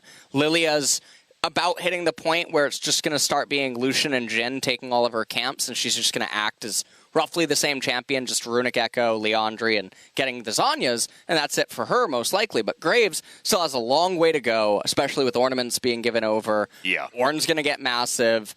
Orianna is just going to keep getting more and more AP, but AP for Orianna, an ornament upgrade if she gets Death Crown or something, isn't just AP and damage. It's also EHP for her teammates because of her shield. So she's getting a little bit there. It's very problematic for G2 if this game goes another 10 minutes. We already spoke about all of the scaling that they had available. We are going to be resuming the game very, very soon. And Mickey X, he paused it. It was for something that was going on in-game, and I assume it's been resolved because here we are. Back onto the Rift. There's now Perkz going to dance some grenades over this minion wave and wonder what G2 are going to do next. I see what you did there. Pretty clever sometimes. You were on a mission with that one. I was. Almost like Bruce. Yeah. I've got a pet koala. Yeah. That wasn't so good. That was... Yeah. Yeah. It was not. Well, True Shot Barrage is going to spot out the Baron that was tapped for a little bit, as Baron doesn't get angry at Mickey just yet. And he's going to be able to clear out some vision, smoke screen, trying to get some damage onto Mickey. Not going to be able to. As, we got a Luden's Pulse. Oh, dang it. Well, you know, you win some, you lose some. It's just a lack of patience, isn't it, really? I mean, getting as much power as early as possible definitely makes a lot of sense. So that's absolutely fine. I'm not gonna be too upset. Well, Caps just trying to raise this top tier 1 turret. He is so huge. Yeah, he is. This is we're witnessing all of G2 trying to take down this top lane outer turret. Shen going to be moving towards the bottom side. Wunder is going to just keep the pressure on inside lanes as much as he can. Will propel them to about a 5,000 gold lead. 3 minutes until another Cloud Dragon comes up. Shen going for the Locket of the Iron Solari. Boris seething somewhere. Even more crit now for Caps. Looks going to be building himself a Zeal item of some kind. See whether it's Phantom Dancer or Rapid Fire Cannon, something like that. I assume Phantom Dancer would make some sense given the shorter range of the Lucian. We'll see where he decides to go. This Perkz clears out this Raptor camp. Going to go into the Brambleback. Jankos going to help him out there. And G2 certainly still in it, of course. They got a 5,000 gold lead. This is still good for G2. Yes. Just we haven't illustrated that, you know, there is still a chance. But you can see Bruce is pretty big as the sidestep comes in for Perkz. He does make it out. But you can see the 1v1 certainly working out here for the Ezreal at this point in time. And he doesn't even have his Death's Dance yet. There's the headbutt pole onto Mickey. Massive damage from Perkz, though, as Koala said, nope, this is not what I wanted. The Ignite was ticking down, but it's not taken just yet. As he gets taken out by the passive of Jankos. Over the wall he goes. It's a double kill for the Lilia. Make that a triple. No, it's the Shen that steals it away. And G2 have manufactured themselves a team fight victory. And this may spill over to a Baron. And I mean, this game just blows wide open. Machi, they had a hot date in left side river. The game was so stable. They had no reason to posture for vision or a fight because they know G2 can't just arbitrarily start the Baron. Yeah. The Scryer Orb's still up. They have total sight on some of the G2 champions. Bruce was just popping off in mid lane even. This is so peculiar. Killing Rakan is not necessary for them, and yet they do it because it feels good if they end up getting the kill there, and they end up potentially just losing the game off that decision. It's not what you want to see. It was just a shockwave onto Caps, but unfortunately the damage had already been done with just how chunked Koala got from that opening exchange. And Caps was trying to go back. I mean, that was Machi trying to go for an opportunistic pick. The comp doesn't have to do that. You don't have to do that. You just take team fights when you feel like taking them. You know, 30 seconds from now would have been a decent time to do it because there's a Cloud Drake coming up. And instead, they're now facing down a G2 that has the Baron and now has complete control over what happens around this Cloud Drake. It's Mickey. Poke his head in, looking to try and clear out this control ward. All 5 members of Machi are in this area as now Caps will turn up. Huge engage out of Mickey. Not going to escape, but has he done enough damage and enough crowd control? Gemini having to get out of there as Caps is godlike, taking down the Orianna. He will fall, as it is answered back by a Bruce that does a lot of damage. But Machi still without control of this area. You can see Jankos, he's relatively low. Is still looking to try and start off. Now they do have Jhin 4th shot. So they should still be able to get this. Oh man. I mean, Smite's still there, so they are going to be able to take the Drake, and that's a big pop onto the cow. Bruce now taking a lot of damage as well as Perkz looking for some revenge, and he'll get it. Double kill comes forward. Now PK against the world. Gemini does have his health back, but it looks like he doesn't want any part of this fight whatsoever. Not going to be able to land the W there is Perkz, but the Searing Charge I don't think is going to be enough. He's too tanky. Yeah, Perkz is going to chase past. Yeah, I like the Deficio quote, but he's not too tanky. Yeah. Don't you worry about that one. He finally does end up getting brought down, and this is another example of Machi approaching something that wasn't totally necessary and then paying for it yet again. So G2 really reaping the benefits of Machi's decision-making. And now they're in such a comfortable position. They're about to raise 2 inhibitor turrets. Caps looking like he's going to get that bottom inhibitor. Yep, Wonder. He's able to get himself out of there. Oh my god, Perkz does so much damage alongside Caps as well, who's going to be able to complete that kill as that's second last bullet. Sorry, third last bullet. Sorry, still did enough damage to make it look like a last shot, as Gemini's going to get chunked by just a double tap. And Caps gets himself out with a relentless pursuit. And this is the end of the game, LS. I don't know how G2 have managed to do it, but they find that one fight, and immediately the game is just over against a comp that scales so beautifully. Machi just weren't able to follow it through. Gemini and PK against the world now is not even going to be able to find the knock up there. Spirit's Refuge from Wonder, not even necessary. So now Cap's going to be able to take down this turret. There stands United just to get Wonder in there. A little bit closer to the fountain, and the Nexus will go down. G2 have now qualified into quarters with this victory. Doesn't matter what happens elsewhere. It's now all about seeding against Suning. We'll see whether they're going to be the first seed. First seed so important as it looks. With the rest of the groups being so stacked. You got Top, you got Damwon. Avoiding them certainly seems like a good idea. Still more to play for today, but congratulations to G2. They have qualified. Quarterfinals. And they do so in pretty dominating fashion in both of the games. There were a couple of hiccups in this game, but it was mostly due to team composition, where Machi ended up being able to almost stabilize, but then got a little bit overeager and reckless in left side river for no reason, and that was the one opening G2 needed to just bust everything wide open. So now, the next few matches that we have here tonight become that much more interesting. Suning, I believe, can still clench first if they win every single game. Yeah, they need to actually take down G2, which I believe is our last game of the day. Of North America. Beautiful. Absolutely. Amazing. It always comes back in the end. It does. What goes around comes around, my friend.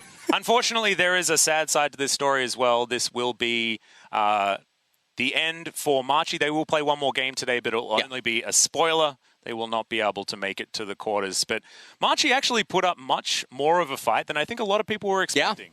From what I saw from Mission in the one game that he played in 2018, which was the last time I personally saw him, his performance was fantastic. I think the way that he manipulated lanes was very good. So Machi, definitely a better performance than we're expecting. I think Mission is one of the best performing players at Worlds in terms of just his laning phase control and then his discipline in a lot of fights. I mean, it was pretty nuts. Yeah, it was really nicely done. But the Oppo player of the game for this one will, of course, be Caps. What an extraordinary performance on that Lucian. Lucian continues, by the way, guys, his 100% win rate. And let's have a look at some of the plays that we saw here. Put to sleep is Mission, couple of taps, and then a flash forward into a boot. I really love how this was filmed. But I say filmed, but I guess observed is the right word. But this was where it all went wrong, to be perfectly honest. The hula hoop around Koala as well did not help. No, and I mean, I think Caps was really integral in a lot of the team fights for setting up damage, because he was the nimble one of the two marksmen that is able to weave in and out of the team fights and still get in, whereas sometimes Jin can have a little bit of difficulty and just end up becoming a W bot for his team, which is, I mean, it's partly why he's there. So yeah. I think that actually Perkz and Caps did their jobs perfectly. I mean, we've seen so far this Worlds that a lot of the damage is reliant on them, and this was a 1-2 punch that unfortunately Machi weren't able to figure out. But, ladies and gentlemen, it is time for a break, and when Worlds returns, it is going to be Team Liquid up against Suning Gaming, and you do not want to miss it. Stick around.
And welcome back, G2 with the second win here for day 5. And Wonder, my first question is going to be very simple. You were hovering Jace and Irelia in the draft. Could you explain why? Well, I mean, they just played a game previous to this one. It's a bit, I guess, unfortunate that their top laner got like a bit dumpstered by Irelia, right? So I just had to we just had to get the mental edge, right? It's not a fair trick to use, but I just had to do it. It's like a little bit cocky as well. I feel a bit bad for him at the same time, but I mean, that's the game, you know. You have to abuse the mental advantage when you can. I'm really curious about this, actually. Do you really think that there has a mental effect on players when you hover their favorite champions like this? Does it have an effect on you? Oh, I don't know. I mean, it doesn't really have an. It's funny, right? I mean, I always pay attention to, I guess, stuff like this, right? And even I think when we played against Team Liquid, I hovered all the MSI finals matchups we played. I'm not sure if I did, but I wanted to at least. I mean, it's just a fun thing that I like to do. We giggle about it backstage, you know. So I don't know if it has an effect on the player we just played against, because I mean, didn't really talk to him, you know, but it could have an effect on players, I think. All right, just something you like to do, but okay, focusing on the game here. We had both Shen and Ornn in the game, which is interesting because they have been the two top laners that have received the most bans since the beginning of group stage. So how do you explain that they fell off in ban priority recently?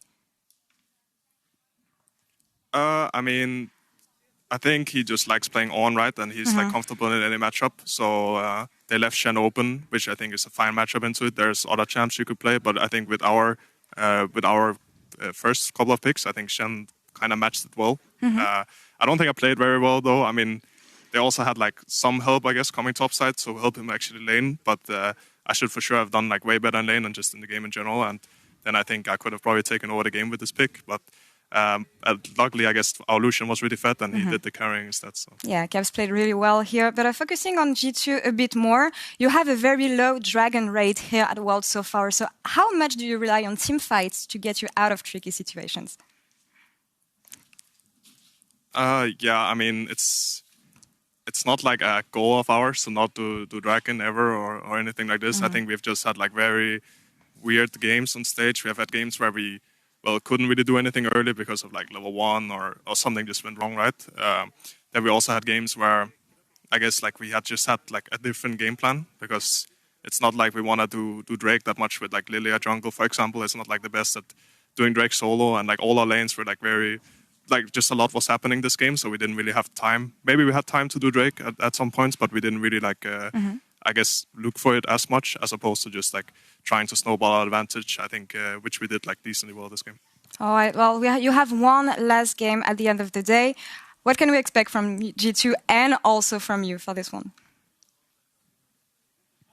I mean, we're playing against Suning, right? It's a rematch. Last time it was quite a banger. And I mean, Bin has been showing that he's pretty good top. So I'm looking forward to my match in particular against him. But yeah, I mean, you can hopefully expect some crazy stuff going on. I think we are locked, and I think they might be locked as well. They play before that, so it could be a battle for first, which hopefully we'll win. If not, then I think we can beat other teams in other groups, so we should be fine. We're excited about this game nonetheless. But Wonder, thank you very much for the interview, and good luck for the last game in group stage. And now we will take a break and we'll come back in a few minutes for Suning versus Team Liquid. Stay tuned.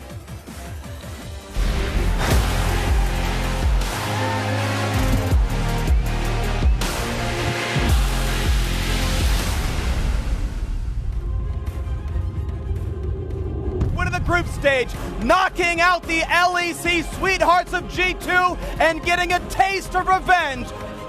The better team today, the better team next week most likely as well. Suning tied for first.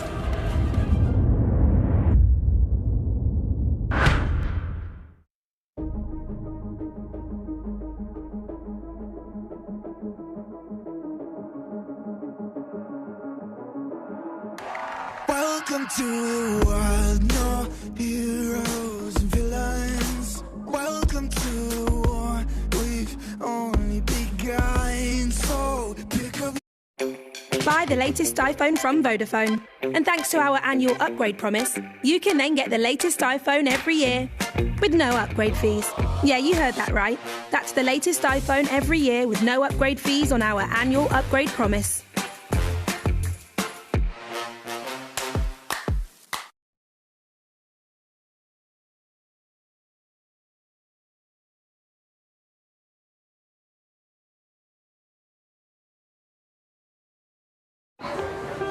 Good morning, Abby. Shit. Right, one more time. Year 5, well done. Thought about trying it like this. What do you think? Good. Favourite one so far? How would you define identity? Creating a piece of work that represents you. Bit of a tough year last year, totally different this year. I think you can achieve whatever you want to in You life. need me, come and talk to me. Teaching. Every lesson shapes a life. Search Get Into Teaching. You are under a misconception that you are our most valuable asset.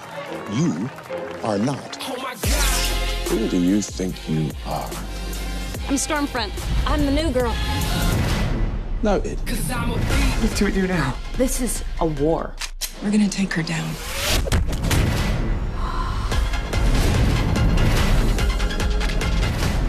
Well, I think this is going great.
Welcome back, everyone, to the State Farm Analyst Desk, where it is time for Team Liquid to rise. If they drop one more game, they are knocked out of playoff contention, quarterfinal contention. This is where they need to step up, and they're loading up against the LPL's Suning.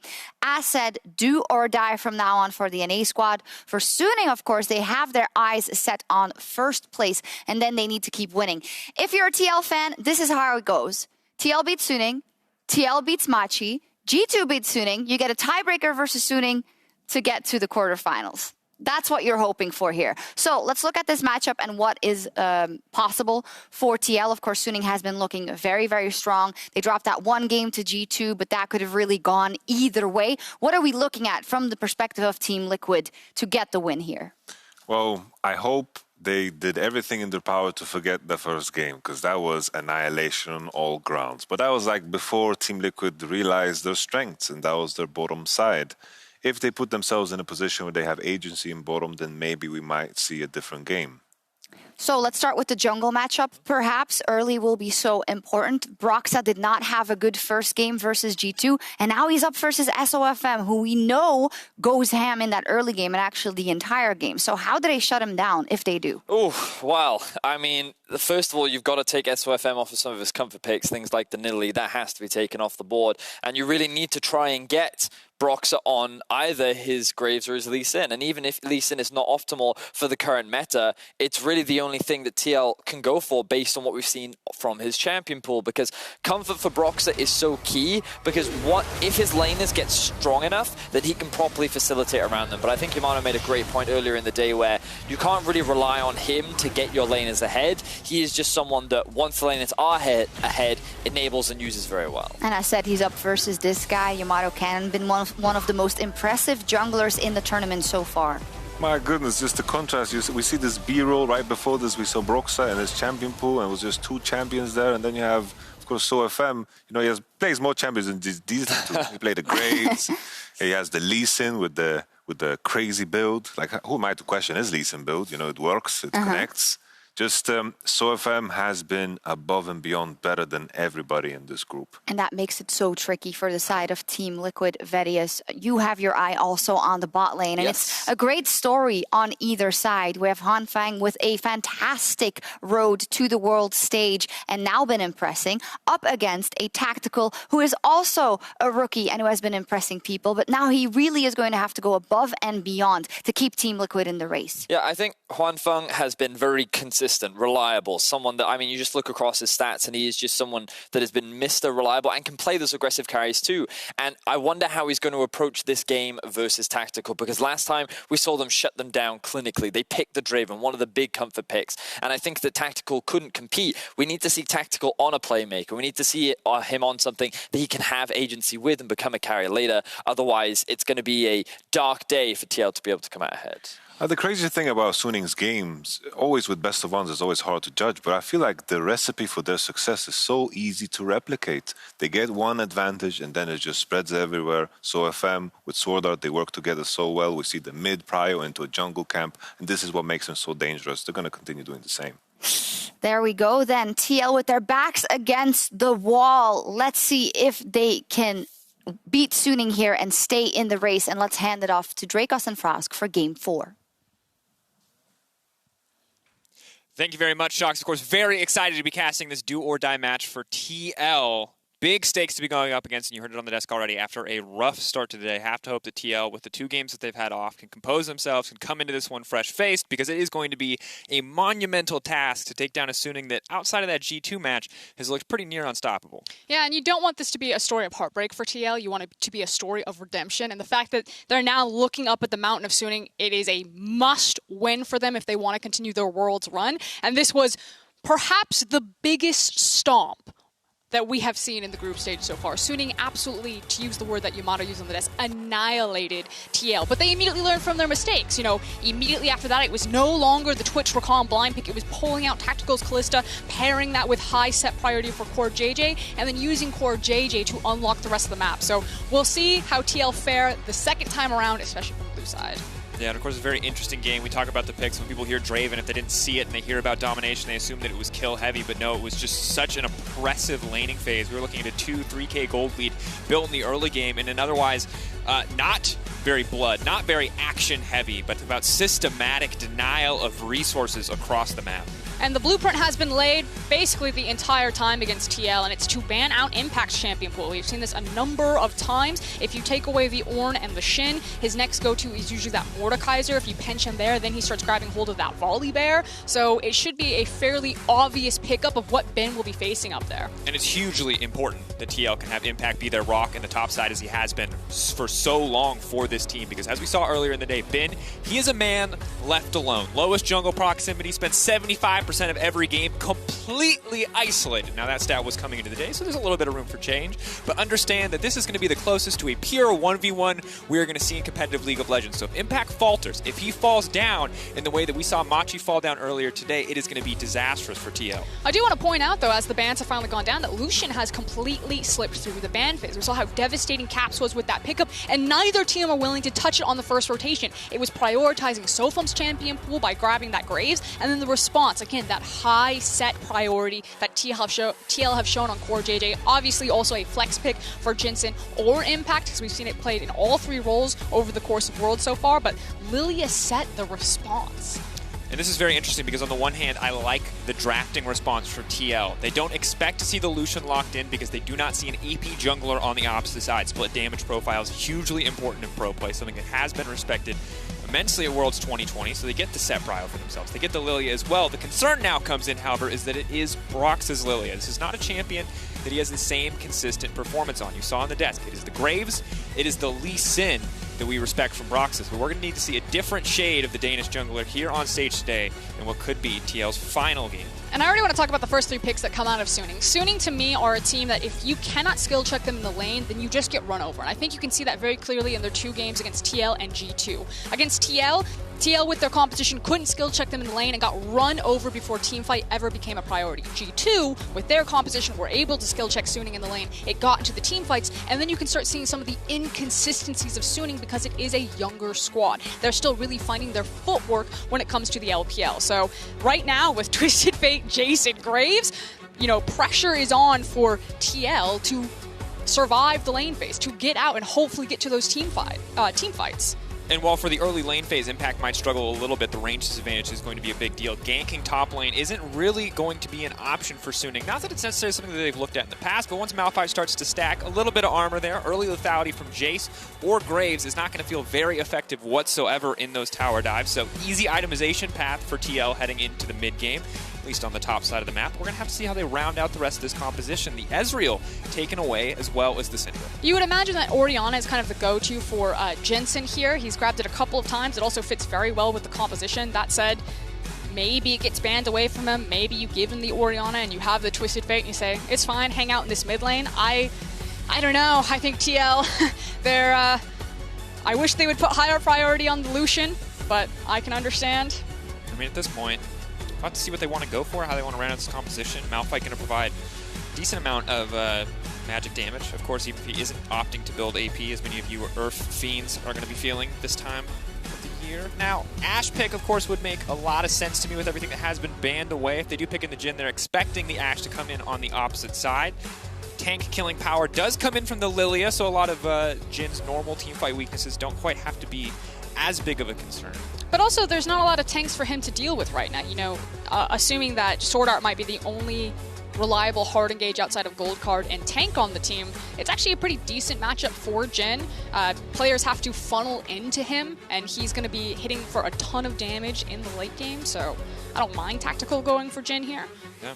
And additionally, TL's bans against AD carries, while they may feel immediately bot prioritized and bot focus, actually more strong in the mid to late game. When the Malphite comes online, champions like the Senna, champions like the Ashe are pretty much powerless in the face of Malphite's ultimate in team fights. So have to keep our eyes on if TL can keep it an even game, if they can keep it close and match in this laning phase, how they play out these team fights mid to late, because the Malphite is obviously a powerhouse. That said, looking at Suning's composition with the final Tahm Kench lock-in, does not look like Suning are interested in the big scrappy 5v5s, but instead could look to find a 1-3-1 here. I mean, usually this would insinuate to me that this is about the mid-jungle and not necessarily roaming around the Twisted Fate, but if you walk into the lane phase, depending on what Jensen's going to take here, hit him with the gold card, and then as long as Graves has access to level 6, you can probably single rotation and instantly kill someone. I still imagine Sophum's going to be playing for his jungle, for his gold, for his experience lead, and not necessarily unlocking this Twisted Fate to roam around the map, unless it's to help out Ben. But like you said, Ben is usually literally left on an island, and it is going to be that set mid.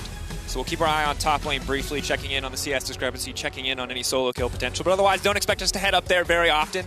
Ben putting on an island and Impact being put on Malphite means we aren't going to expect a lot there early on. That said, Jensen now busting out the set mid. This is a pick that I have loved to see for what it allows you to do in the mid lane, stealing mid lane prio from so many champions early on before being that utility bot for greater damage sources elsewhere. We're going to have to see how Jensen can pilot into this matchup against Angel. It's also just really hard to punish the set. You already talked about, how he's able to get priority in a lot of different matchups. Usually when you have a Lilia, you need to create space for her to power farm through her jungle, and wow, we dropped in real hot into this one, Dracos. Absolutely did.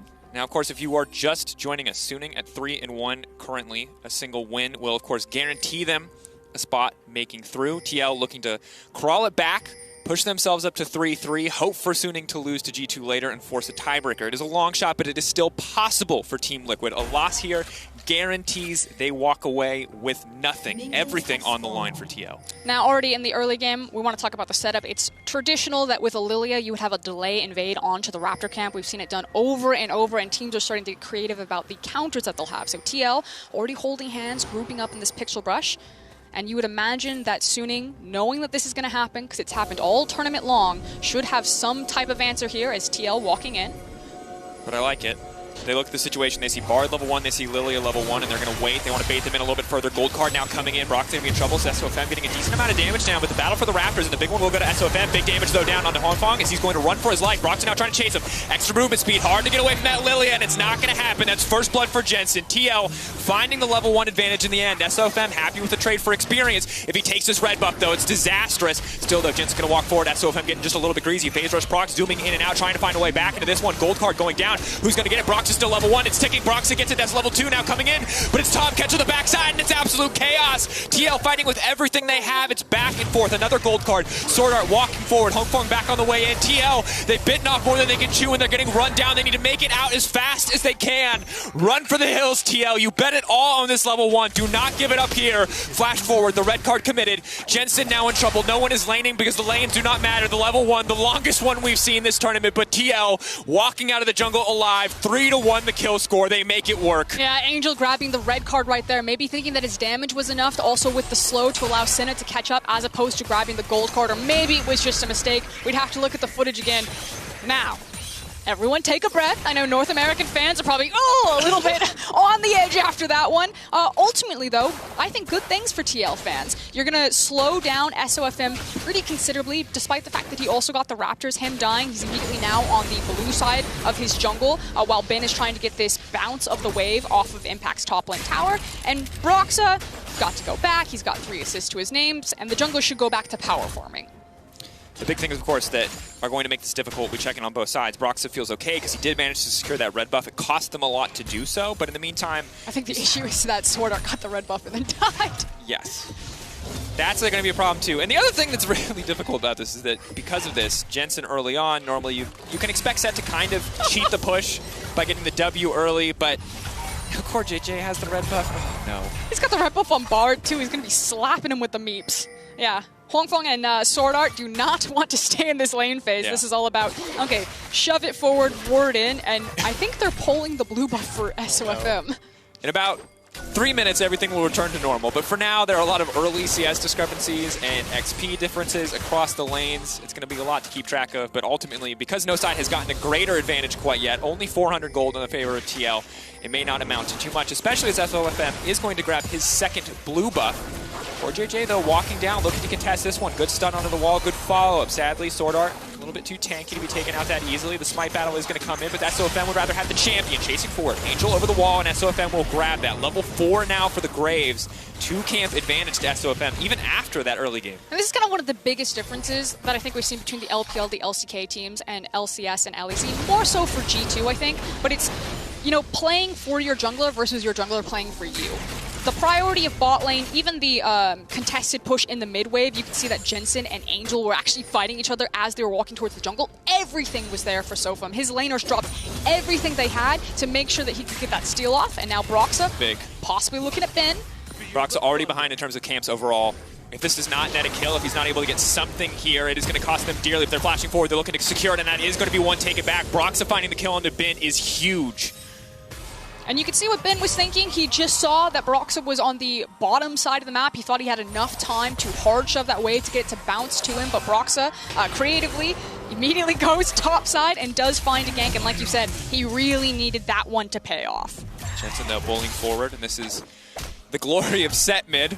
If you haven't experienced it quite yet, he tanks your damage, and then when you hit him, he uses a big fat W on you in the wave and pushes you under tower. So this priority in the mid lane is actually very big for TL, and it's very big for Broxah. And after that kill in the top lane as well, things are not looking too bad for North America right now. It's going to take this win, and it's going to take a one to follow, as well as some favorable results later in the day. But TL are certainly not out yet, and with a start like this, maybe there is hope for North America. But there's also, what do you play for now, or what do you have set up for your map, since you're still missing a lot of key summoners? Broxah, I still feel like on the Lilia should be playing for his camps, and again, it's playing around the priority that his laners create for him. You can see Tactical and Core JJ down here have push. You can see that usually Jensen was having push into his lane, but Broxah should just be trying to burn his Krug and Raptor camps as much as possible. And SOFM loves Raptors. He will try to fight you on them every single time. You even saw him sniffing around Broxah's Raptor camp just there. Yeah, and this is brutal, of course. The second SOFM has any kind of pressure, he's immediately in your jungle, immediately taking camps away from you. This man is insane. 15 minutes, more than a 30 CS advantage in jungle. He has the single highest CS discrepancy at 15 of any player at Worlds coming into the day as a jungler. But this time around, Broxah has been fortunate. He's been able to keep up. He's able to find that kill on the top side. Could look to go top again soon, as Malphite level 6 certainly makes the setup easier for both of these champions. And I feel like that's kind of one of the big areas that he does have to play through. Sofum, though, now pulling Angel. Let's see if Broxah can get away with the chickens. The Sofum's, Battle of Raptors. He's a chicken enthusiast. He just, it's not his, it's the best meat. It's everybody's favorite. Listen, KFC is huge in Shanghai. It's big everywhere. That's the boneless it's one. Universal. It's that nice stuff. All the fast food companies are jealous of how popular KFC is. But now, Frostguard, as we check in across the map, you see a CS discrepancy in top side, kind of as expected. Good news for Impact is because he's able to just stack armor early on, Jace doesn't really get to rush the lethality route and try to burst his teammates, instead being forced to go into the Hex Drinker just to be able to survive the coming gang threat. But Angel, Penton now moving down. The gate now coming out. Broxah is stunned up. A lot of damage here. Lilia still very squishy. Needs to make it out to safety. Trying to flash over the wall, but will not happen. Cannot get close enough and does get taken down. TL a little bit caught with their pants down right there. They were shifting core JJ mid, just trying to scout. Then the Destiny comes in, gets underneath, and finds Broxah. There's so much skirmishing all the time. You can already see the discrepancy there for Sofum. He now has access to level 6, and with the enemy jungler dead, it's going to be a pretty easy rotation onto the Cloud Dragon. It's not immediately panic zone for TL fans because it's not like their composition really relies on a Dragon stack versus, I think, Suning's comp, but it's not great. Yeah. And of course, we did talk a little bit about weathering the storm of the Jace a lot in the early game of a lot of these aggressive laners. And it's a difficult road, I think, for TL, not just, of course, in the game results, but also in the match today. And while things overall don't look too bad, a lot of these CS discrepancies could start to get out of control. 80 to 53, a play going to get picked up here. Broxah being forced to just catch some of this CS. Bin backing off and giving him respect, not because of the threat that he represents, but Impact returning to lane, obviously with that sleep, could result in a very quickly dead Jace. It's also that he knows that Impact doesn't have TP, so he's being denied plate as well as a lot of gold. Impact's falling farther and farther behind in this matchup. Like you talked about, though, kind of the nice thing that it's double AD for topside for Suning, Jace, and Graves. So he's stacking armor. He's doing his exact job, which is to not die and press R in a key moment. And that key moment might be the Herald. We actually saw that TL were bringing their bot side top initially or down the mid lane, while Core JJ is now returning to the bot side. And it was because they were thinking about contesting for Herald here, but now it's been cleared out. Suning are interesting. They usually have pretty delayed monster objectives because it's all about, you know, making sure it's perfect around SOFM's clear and farm path. And he's on the bottom side of the jungle right now, and I think he's eating up all of the camps. He'll probably do it after he passes blue buff around. Yeah, SOFM in maximum Hoover mode right now. Oh no, he's going back for Crux. It's a PvE game. This man is not interested in anything else. He's like, listen to you. The Herald can wait. You guys just make sure that they don't get it. I've got to do Krug camp. I need to reset, walk top. Then we can think about it. He's like, look, I get if we win this game, that we get through. I understand. But have you considered that I have numbers to maintain, that I have a reputation to maintain? This man is the mad scientist of the jungle, Frost. If he's not power farming at all times, what is he doing? Is he even SOFM? No, he's not. But he does have massive priority as we take another peek into the top side for Bin. Going the tier routes, he's going to constantly have a lot of mana to chip away at people from afar, and then also pivoting into the Hex Drinker. So shouldn't be any sort of burst or threat from him in the top side. Yeah, and of course we talked about the top side for Suning being double AD, but the top side of TL is double magic damage. Malphite having a bit of a split profile between the autos and the W, but everything else outside of that, all of the burst at least, will be magic damage. So pretty easy to grab that Hex Drinker. Listen. Junglers and solo queue. If Sofum gives away his blue buff to his mid laner, you can do the same. This man, the flawless CS numbers, can do it. That's wholesome. Trying to teach the people a lesson. This is actually big. So Broxah has revealed himself on the bot side of the map by throwing the Swirl Seed down there. And again, there's so much priority from Ben topside. SOFM should have a free reign if he wants to go for that Herald. And you can see the immediately pivot from TL, where there's the on-the-way pings towards Herald. So TL recognizing that they gave a free pass for Sofum to start Herald if he wanted to. And now they're sprinting across map to make sure that he doesn't get the objective. In the meantime, Sofum not interested in the Herald. Instead, interested in either Broxah and or these Krugs. It'll be a little bit more clear. He's trying to catch Broxah as he comes around. Oh, there's Jungle Camp. Destiny, look at Angel. He's waiting in Fog of War, looking to Destiny in. Smoke screen going down. Impact ulting in, but it's not going to amount to anything. Now going to be Sleepy, though. They're going to be in trouble. Jensen debating on his options. He's going to dunk him back down. They're going to try to find the 2v1 on Angel. He goes gold, and he tries to buy a little bit of time. SOFM now stepping forward. That's going to be massive. Big haymaker, but can't connect on the true damage. That's the shot on the backside. Collateral damage will not find anyone. But here comes CoreJJ. He can set it up. He can make the play. He can find the ult, but he only manages to hit one. Angel simply next on the list. Now the ultimate coming in for the Jhin. That's the curtain call. Suning 1, 2. He's looking to make it 3. That's the finish out. TL, what a turn! And the big difference maker was the fact that Tactical made his way across map. Check on the mini-map right now. Hongfeng is still in the bot lane on that Senna, very slow to push the wave back. So while Tactical gets to shove the wave forward and make the rotation and get the kills, Senna doesn't even get a plate. She just pushes it into tower. Yeah, we saw whose ult was more valuable in that fight, and this is massive because the last time these two teams played, TL's bot lane didn't get to do anything. This time around, it's all Tactical for JJ for the turn. And the big thing is I thought it might be disaster because I didn't see it, but Impact, I think, used his ultimate right at the beginning of the fight or didn't have it for the big part of the fight. At this point, you're like, okay, it's looking pretty bad. But on your mini-map, Jhin and CoreJJ are racing here, and Tahm Kench is nowhere near his team. SOFM, do want to give credit, plays this out really well against Broxah, but then boom, right into the double curtain call. That's 4 for 4. That's the kind of accuracy you need if you're going to pull out a win here against Suning. And this is looking good for TL. They were starting to fall away in gold. CS differences were starting to add up and stack up against them. But now they've evened things up again, and they've set their sights on this Herald. And they do have a window to do the Herald. You can see that SoFM has passed towards the bottom side of his map since his camps are up. You can see the pings onto the jungle, or onto the Dragon. It should be obvious that TL are on Herald even before it goes down. As I say that, though, SoFM, I love him. He's heading to Wolves. Man with a mission. Right now, that mission is farming. But TL going to be happy with this one. They need to place this Herald almost immediately if they want to get any plates from it at all. They could just run top and try to get something, or mid, but Broxah maybe not thinking about that as he's instead going to clear out the Scuttle Crab. Really, guys, if you want the money, you got to place the thing now. Yeah, I think you use it mid if you want to try to get more control over the Dragon Pit, and SOFM pathing for Wolves actually may cost his team Dragon. Now, you can see that he's sprinted now back towards the Dragon Pit, and he's very quickly trying to take this, but if TL were really on the clock, they could actually walk down and dissuade him from doing it. But instead, they're focused with this mid lane tower. Like you said, they need to place the Herald there if they wanted to get any sort of use of the plates. They do manage to do that, and they trade Ocean. But there was a world there where TL could have gotten both Herald and the Ocean Dragon. Yeah, but regardless, TL's still doing pretty well, all things considered. Of course, you're looking at the double dragons on the opposite side, and the gold advantage, the CS discrepancy rather, on the top side of the map is going to be problematic, as Impact will probably continue to struggle. Of course, for now, though, Jace no armor pen means that he can at least tank up a little bit of this as he keeps forcing waves in.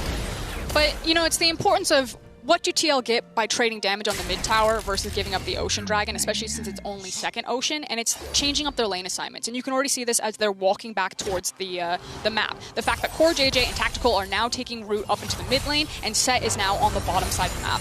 And they can slowly whittle down this tower, but it also gives CoreJJ now the entire map of where he wants to swing out and try to skirmish. So I like it. Tower now falls over. That's going to be a nice chunk of gold into Tactical's back pocket, and CoreJJ should be unleashed on this map to start teaming up with Broxah and being that ganker that they need since they have Lilia as the jungle. Yeah, now a 1.5k gold lead. Tactical 3-0-3. This is the man we have to keep our eyes on because he's performing marvelously. Now the setup onto Sword Art, maybe not the ideal priority target, as the delayed snare will come out. Sword Art will just walk away, but still fishing here from the side of TL. Interesting, though, as we check in, double lethality items now coming in. SOFM and Hongfeng clearly both focused on killing, well, the Lilia and the Jhin, because it's a Set and a Malphite. So obviously they're not worried about hitting frontline at this point. They're much more focused on keeping maybe the 1-3-1 alive and killing the backline of TL before they have to worry about something like the Malphite in the set. But that will make team fights even more difficult as we push later into the game. But now it's about talking about what the team's options are on this current map state. So obviously for Suning, their real playmaker is going to be anytime they have the Destiny. Because that mid tower is down and Senna doesn't push waves very fast, you would expect that TL, as we can see on the map right now, will always have mid priority, will have mid priority more often than not, unless Suning really put multiple members to contest that wave, which means that TL should actually be first to rotation on a lot of these skirmishes in the side map. So what I'm looking for TL is, again, CoreJJ in particular on this Bard to push down mid, and with that extra room, then start swinging out either bottom or top side and finding picks to start pushing down more towers while we wait for Mountain Dragon and Baron. And while walking into enemy jungle to secure a little bit of vision certainly isn't the flashiest play, it is exactly what you're asking for. Securing mid prio, walking and getting a division down. But now we have the double play in the mid lane. Cleanse now coming out from Tactical.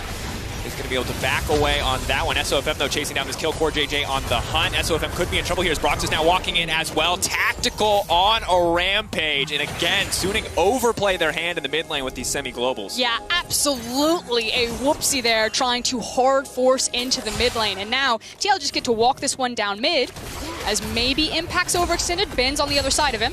Ult out. Is going to be in trouble here, but it's slowly chipped away at here. The true damage, the extra magic damage, and they will find that one. Means top lane tower will be in trouble and will in the end fall in favor of Suning. So Suning biting back. Yeah, and kind of the one option that Suning do have at this point, while they're waiting for Destiny to constantly be back up, as well as the Abyssal Voyage, is to just shadow behind Ben and allow him to continue to exploit the top lane. So TL recognize that there's probably nothing they can really do against this Jace unless they're throwing multiple members at him to try to slow him down, especially at this point of his itemization. Although, as I say that, he actually needs to take it back. I was expecting him to have the Muramana by now. I look down, he's like, pickaxe tier Hex Drinker. Fast charge as far as champions are concerned. Probably not as fast as the full-on Muramana. And Jensen going to one-shot the wave here and walk away. And of course, in the previous fight, I said Cleanse. It's actually the Mikhails coming in for CoreJJ, and this itemization is smart and it's very clutch because you look at the options on the side of Suning to actually get a fight kicked off with hard CC, and they are very limited. It is delayed snare from Hongfeng, and it is the gold card coming in from Angel. So for Tactical right now, as a man with 2 items and Swifty boots, he might go untouched in these mid to late game fights unless the Graves or Jace are finding a flank. Yeah, it feels like Suning's composition really thrives in trying to hit you in your setup for objectives, because like you're saying, it doesn't have the same traditional power as a true 5v5 competition, especially not when you compare it to TL's comp, which is really about zone control and creating space for Lilia and Tactical to run away with fights. So Dragon is spawning in 36 seconds. The good news for Suning fans is that they can afford to give this one up if they don't want to fight it or they don't get a pick before then, since TL didn't get the early Dragon stacking. And I expect that's what Suning should do, is just wave the white flag, say, okay, TL, you got it. You can have the Mountain Dragon, and then trade that for farm on some of their necessary carries, because Suning are still looking for bigger item breakpoints on their Jace and their Graves before they feel confident to walk into these 5v5s. But as I say that, it is Suning, so... Yeah, and that's the thing. And we already talked about it already. Suning much better setup for the side lanes, but now that they've fallen behind or haven't really gotten far enough ahead, let's say, in some of those side lanes, it's certainly going to be difficult to possess a lot of these individual advantages. You can see, despite the fact that Jensen is being matched up against Angel, he has no MR. He is worried about the 80 threats on this opposite side of the team. There is 3 of them, so not concerned about magic resistance for now. Presumably the plan is blow up the TF and be immune to damage from everyone else, as TL will grab this dragon uncontested, denying soul point from the side of Suning.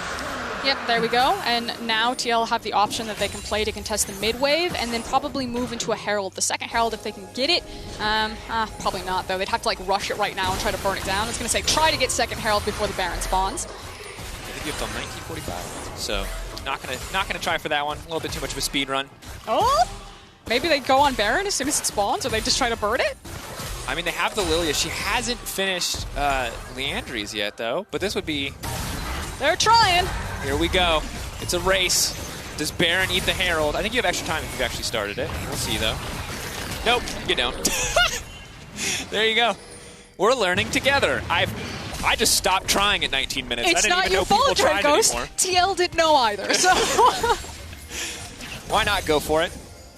Okay, now we're going to play a pick off of top side. TL have numbers advantage on top side. They also have the hard engage of Bard. Sofum should know that they're up here. You can see that Huangfeng and Swordar are also making their way here. So Suning, again, their game plan, slow down TL. Match them. Deny them from continuing to accelerate the game and play around monster objectives. So Suning, in between these dragon spawns, just want to be eating as much farm as possible and then looking for plays with Destiny. TL really need to put their foot onto the gas. Yes, they also still have decent scaling on their composition, so don't walk into any sort of bad fights, but can continue to use their mid priority to chip away at structures when they threaten dives like this. Ben could be in trouble here. Obviously has the MR and the Hex Drinker, but no armor to stop Tactical from raining hell on him. SOFM now backing off. Shock Blast over the wall, though, is pretty big.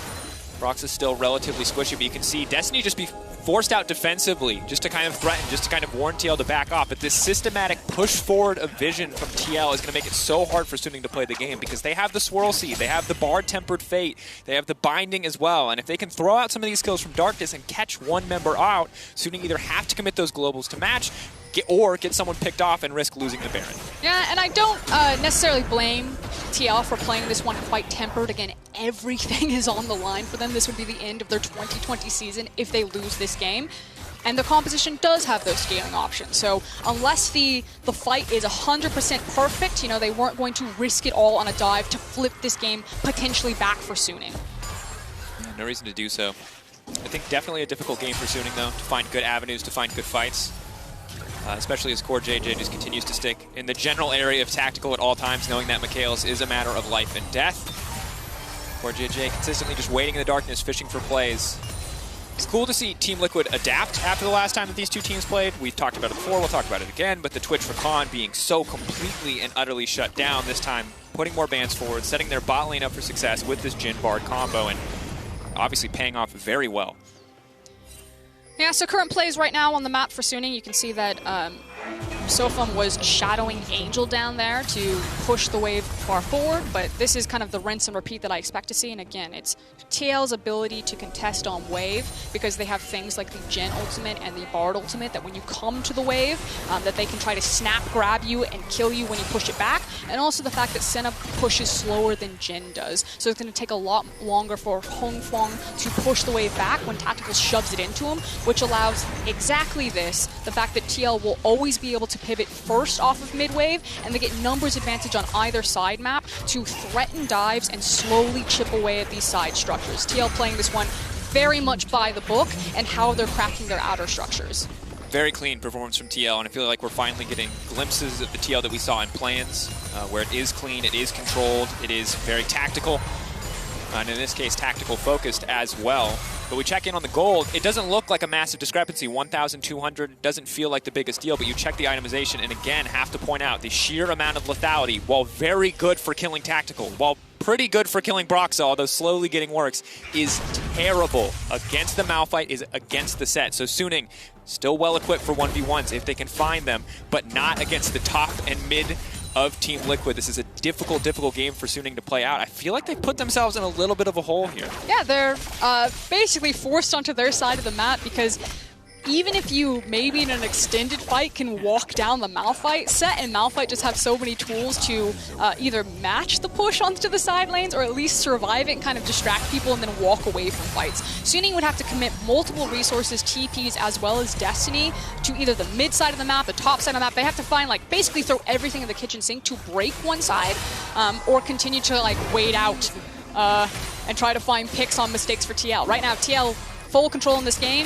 The only issue is kind of the win condition that they need to close it, which is either catch Sofum and turn it into a Baron or stack a bunch of dragons. And this is what I was talking about. You know, you give Ben time, he can whittle down Impact, but Impact has Flash and Ultimate, and as soon as he feels scared, he's just going to walk away from the fight, and there's not a lot Ben can do unless someone else joins him. Yeah. And the good news is he can keep pressure in the 1v1 for now. Obviously it's harder as more of these items come in, but a Black Cleaver or a Last Whisper will make the fight easier. And now that he has the fully stacked Boromana, does a significant amount of damage using that hyper in those trades, hypercharge rather. TL though, trying to secure what vision they can. Suning have mid push, have top push, and this is giving them access to the top side jungle of TL for the first time in what feels like a long time. They now try to catch out Jensen here. Big damage coming in, but of course with the deep teleport available. Look at Impact. He's going way behind. Curtain call to kick things off. That ult is going to be massive. They managed to hit the Jace. Now he's next up. Oh, the beefy boys just pounded down. Ben ain't got nothing left. Haymaker across him, and TL now pushing in. Clutch off of CoreJJ. He doesn't want to follow up quite yet. Gold card going to come in. Are they going to be able to pick him off? Broxah going out, but the Sleepy goes down on the Tahm Kench. They surely should find a follow-up kill, but the QSS from Tahm Kench is going to take him out to safety. Ult into the backside, but they simply cannot find a target. TL will not give any room to Suning to play this fight. They keep all five standing. And this might be the break that TL were looking for. We'll see how bold they are to pull the trigger on the Baron. Sofum is, of course, still alive, has access to Flash as well as Smite. There is no Destiny longer available for Angel, so it'll be much harder to kind of get information about what's happening here. 2K. As SoFM can start to step forward, we'll one-shot the trap as it comes out. Jensen, ulti available, can't just suplex SoFM right out of the pit. Has to be able to see him, though. They're waiting, they're buying time. Walking away, though, unstoppable now. SoFM taken away, they decided this is the time to burn it. Are they going to get it? Can they secure TL? There's no one to stop you. They will secure the Baron. And now Angel's in trouble. The flash forward, CoreJJ getting the slowdown. Hongfang next on the list. Angel could be there to follow with Ben on the backside. A massive shockwave. Will it be enough? He has to find the clutch targets. The Edge of Night is gone. Impact is slain Angel. It is Jace versus the world. SOFM now chasing down Jensen, though, desperate to find this kill. Core JJ coming over the wall. Are they walking hands first into SOFM, or can they turn this one? Big damage coming in for the Graves, but not enough onto the likes of Jensen. Simply too tanky, and Suning Gaming, they'll run Team Liquid out of town, but the Baron buff is already theirs, and not a lot left as Impact comes in. Clutch, big haymaker to close it out. Core JJ to follow, and Suning double down on a losing play and come up even further behind. Sword Art, nothing there for him. Ben wants to go. This is his montage moment. He finds one. Can he turn two? No, it does not look like it. The tanks are there for Team Liquid, and they're holding on to hope. Not today, Satan North America says. They will not go down without a fight. They will not go quietly into the night right there. That fight was so long that Malphite got 2 ultimates off. And that's what you want to see. Core Dominix finally comes in for Jace, but it feels like it's too little too late. Impact with the flank off to the side, and nobody on the side of Suning can find the flanks they need to hit Tactical, to hit Broxah. Yeah, and again, it's 2 Malphite ultimates. It starts with that one and then the one on the very back half. I do want to give a lot of credit to Jensen and TL's Baron setup in particular. I think the suplex on the set was super important because Broxah didn't have Smite when they were in the pit. But still, the boldness of the call to say, we have this game, we're in control, execute on the Baron, and then knowing exactly what cooldown they needed. So props to Jensen and props to 2L, who are now, I mean, they've basically been in control this entire game, but firmly putting their foot on the gas and looking at the world and say, we're still in this one. Here's the thing, Frostgrove, when we talked about this backstage, we said, how do you beat Suning? We said you have to match them early. You have to pass the skill check early game or you're done. But if you get late game, this is where Suning start to fumble because yes, Sword Art is a veteran. Yes, SOFM is a veteran. But they have to rally the rookies around them to keep it together, to keep it tempered in a game where TL are in total control here. Horfang forcing the flash out. Minions now collapsing. They start to break inhibitors. That's when the game truly feels like it's going to start to end. Jensen, blinded for now, has to back off. Suning seeming to hold on to their base for now, but the tower's getting chipped away at. That's going to be it. SOFM going over the wall, though, very greedy. Now the fallout from Tactical. One big shot, but Tactical's caught himself in the middle of the entire team, and they're taking him down. Tactical overstays his welcome. Too greedy for the kill on the Graves, and maybe that turns the fight. But Angel getting chipped away at. Team Liquid will not let his sacrifice be in vain, and they'll find it back. Okay, TL still much in control. Bin has moved down for from the top side, but he's going to be very delayed to this fight here. Maybe he can get a big shock blast, but I think TL got exactly what they came for. Can we talk about how Angel just messiahed into the backline without Hourglass? Yes. Is that... Do you think Angel wants us to talk about that? I don't know, I got the kill. Yeah, it works out. And oh, that was wild. I mean, and inches away from being disaster for either side, really, as Tactical gives his life trying to land that 4-shot on SOFM, who just barely manages to make it out. 0-4-4 for SOFM. He still has that healthy CS lead that he's known for, but definitely not the highlight game he was hoping to have up against TL, whereas Broxah, through the support of his teams, has been rampaging across these fights. Utility, additional burn damage. Well, when you got 2 beefy frontliners in front of you, it feels pretty easy to play Bambi out in this game. Yeah, and I think Suning really have to kind of go back to the drawing board in terms of draft. Now, while TL also had a huge factor in that in terms of their execution in the early game, SOFM, gave away some objectives. Maybe if they had contested a little bit more, given a little bit more attention to Bin, this might be a different game, but like you said, TL got to survive the lane phase. They created good opportunities for Broxah and really cracked the game open over that Baron play. He's going for a second lethality item. They have triple mountain Frosker. It has Lord Dominix, so obviously it's going to be great. Regardless, it makes me, it's so difficult. Okay, triple mountain, push onto the bot lane. Big things to notice. Impact does have teleport, so he can join his team. It looks like some rage pushing here from Angel. I joke, he's got Destiny, he can join the team, and they're just trying to trade back and slow down TL's assault, but it is quite funny to look at. And keeping an eye on the summoner spells as well, though. Tactical, no flash, Core JJ Jensen as well. Broxah has his, but not a whole lot else. Horfang continuing to step forward, continuing to poke from a distance. SOFM taking a big chunk back there in response. And while the Jhin is very good at sieging, and the Bard's certainly good at supporting him, the rest of the members of this team, unless they're going for full-on dive, don't have a lot in terms of tower threat. I like how Impact is just chasing Angel around and then just trying to deny him from pressuring towers. Now Angel is resetting his position, so this is the window where if Suning want to go, they go now. Bardal is not going to connect, but Jensen still in the midst of the entire team. The suplex back down into the backside, but there goes Impact. He finds 2. Those are the key carries. Angel, the only one standing. Can they pull this away? Bin now running for his life. Destiny coming out, but it looks like it's Suning's destiny to fall to Team Liquid. It's the curtain call. It's coming out. It's looking to close close it out as well as Jensen is unkillable. Turning it back, the Haymaker not quite available on the edge of the health bar, but he will not go down, and still 5 members of TL stand strong. 40 seconds to the Baron, but they might not even need it to end this game. Finn has teleported into the back line. He's going to be coming up behind TL. He might just immediately delete Broxah here. Stepping forward, final moments of the game. This one is clutch. Bin, as you said, on the backside. Big shockwave, the flash out. Bin needs to find this one, but the tools are there to protect Tactical. Jensen stepping forward. Haymaker going to buy him a bit of time, but TL backing off. They don't want to throw everything away on this one. But then he goes. That's going to be it. The Malphite ult already back up. Bin is down. Angel simply next. TL baiting them into a false sense of security. Angel goes golden, but now he'll go down. Huanfeng next on the list, and that's going to be it. The Tom catch down. SOFM, one man in a shotgun versus the world. TL closes this one out. Total control here in the mid game. Should be able to walk in. Huanfeng and SOFM simply not strong enough to stop this. The tank ult cooldowns are simply too low. Big damage coming in. And North America, if you're not awake now, it's time to wake up. Can you feel it? The Team Liquid Miracle Run dream is alive and well. One more win and Suning falling to G2 when TL will find the tiebreaker to make it out of groups.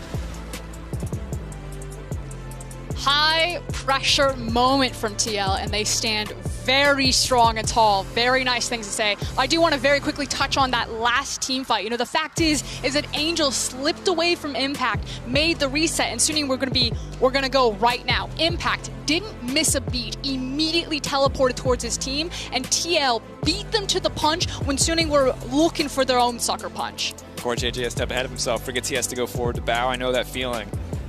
Flush with relief, knowing that another game stands in front of them. As much as Team Liquid, I'm sure, would love to revel in this moment, they need to find another win up against Machi right after this. But that said, we watched Suning commit what feels to be the same Worlds Patch cardinal sin we saw TL commit in their first game. Not enough engaged. They didn't have options. If they didn't snowball, they couldn't do anything. And TL dismantling this team, knowing that their tanky frontline was enough to stop it, trusting Tactical to be where he needed to be. And CoreJJ, again, has to get praise here because the McHale's buy coming in just as they want to look for those grouped up TF picks. Just as those gold cards start to land, they start to not do anything because Tactical gets McHale's out and starts turning fights instantly. I'm going to be honest, Dracos. I was getting bored of World. I was like, no, it's too set in stone. There's nothing wild happening. And then TL just threw a wrench into everything because now the standings can be a mess. The Miracle Run is alive. Can Suning try to pull this one back? And this is exactly what I wanted if we were going to cast Worlds. You love to see it. Well, TL's Mercedes drive to victory is going to be the top lane fight 12 minutes in, and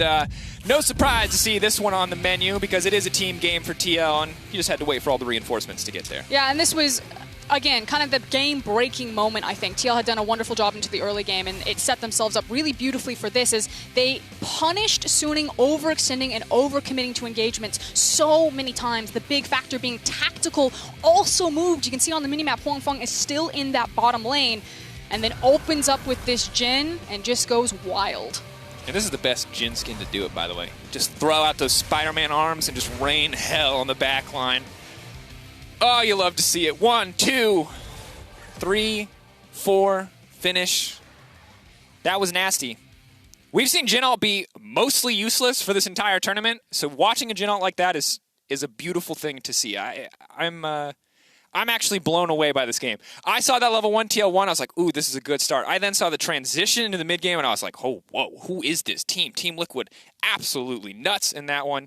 So, yeah, ready to see how it's going to work out for them in the rest of the day. It was only a matter of time. They just needed to catch up and learn, and TL have shown that they have learned so much from these games as they continue to show us their ceiling. Yeah.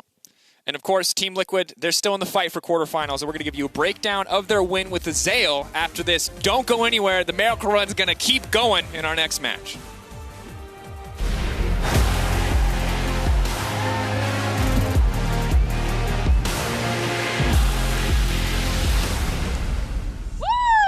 Hey Mercedes, legends run wild, each one unique, with astonishing power, unstoppable, master warriors, ready to compete, seeking glory. We live it, we breathe it, we have each other's back. Together, we become legends, icons of a new generation.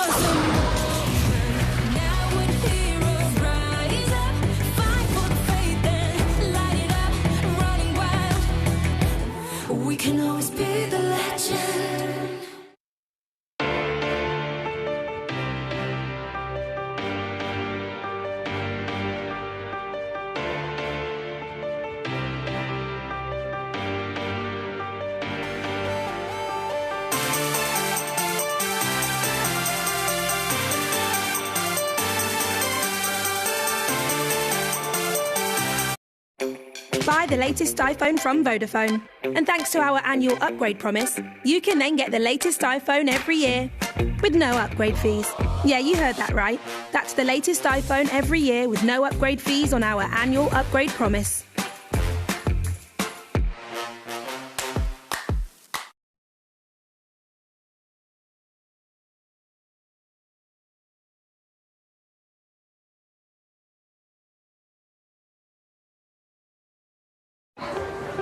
Good morning, Abby. One more time. Year 5, well done. Thought about trying it like this. What do you think? My favourite one so far. How would you define identity? Creating a piece of work that represents you. Bit of a tough year last year, totally different this year. I think you can achieve whatever you want to in You life. need me, come and talk to me. Teaching. Every lesson shapes a life. Search Get Into Teaching. My heart rate is currently 150, 151, 152, back down to 150, 151, it's spiking to 154, 151.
Welcome back, everyone, to the State Farm Analyst Desk for a look at Suning Gaming versus Team Liquid. Team Liquid did it. The Miracle Run is still alive. And for that, we are, of course, joined by an LCS expert. Hello, Azael. You must be happy.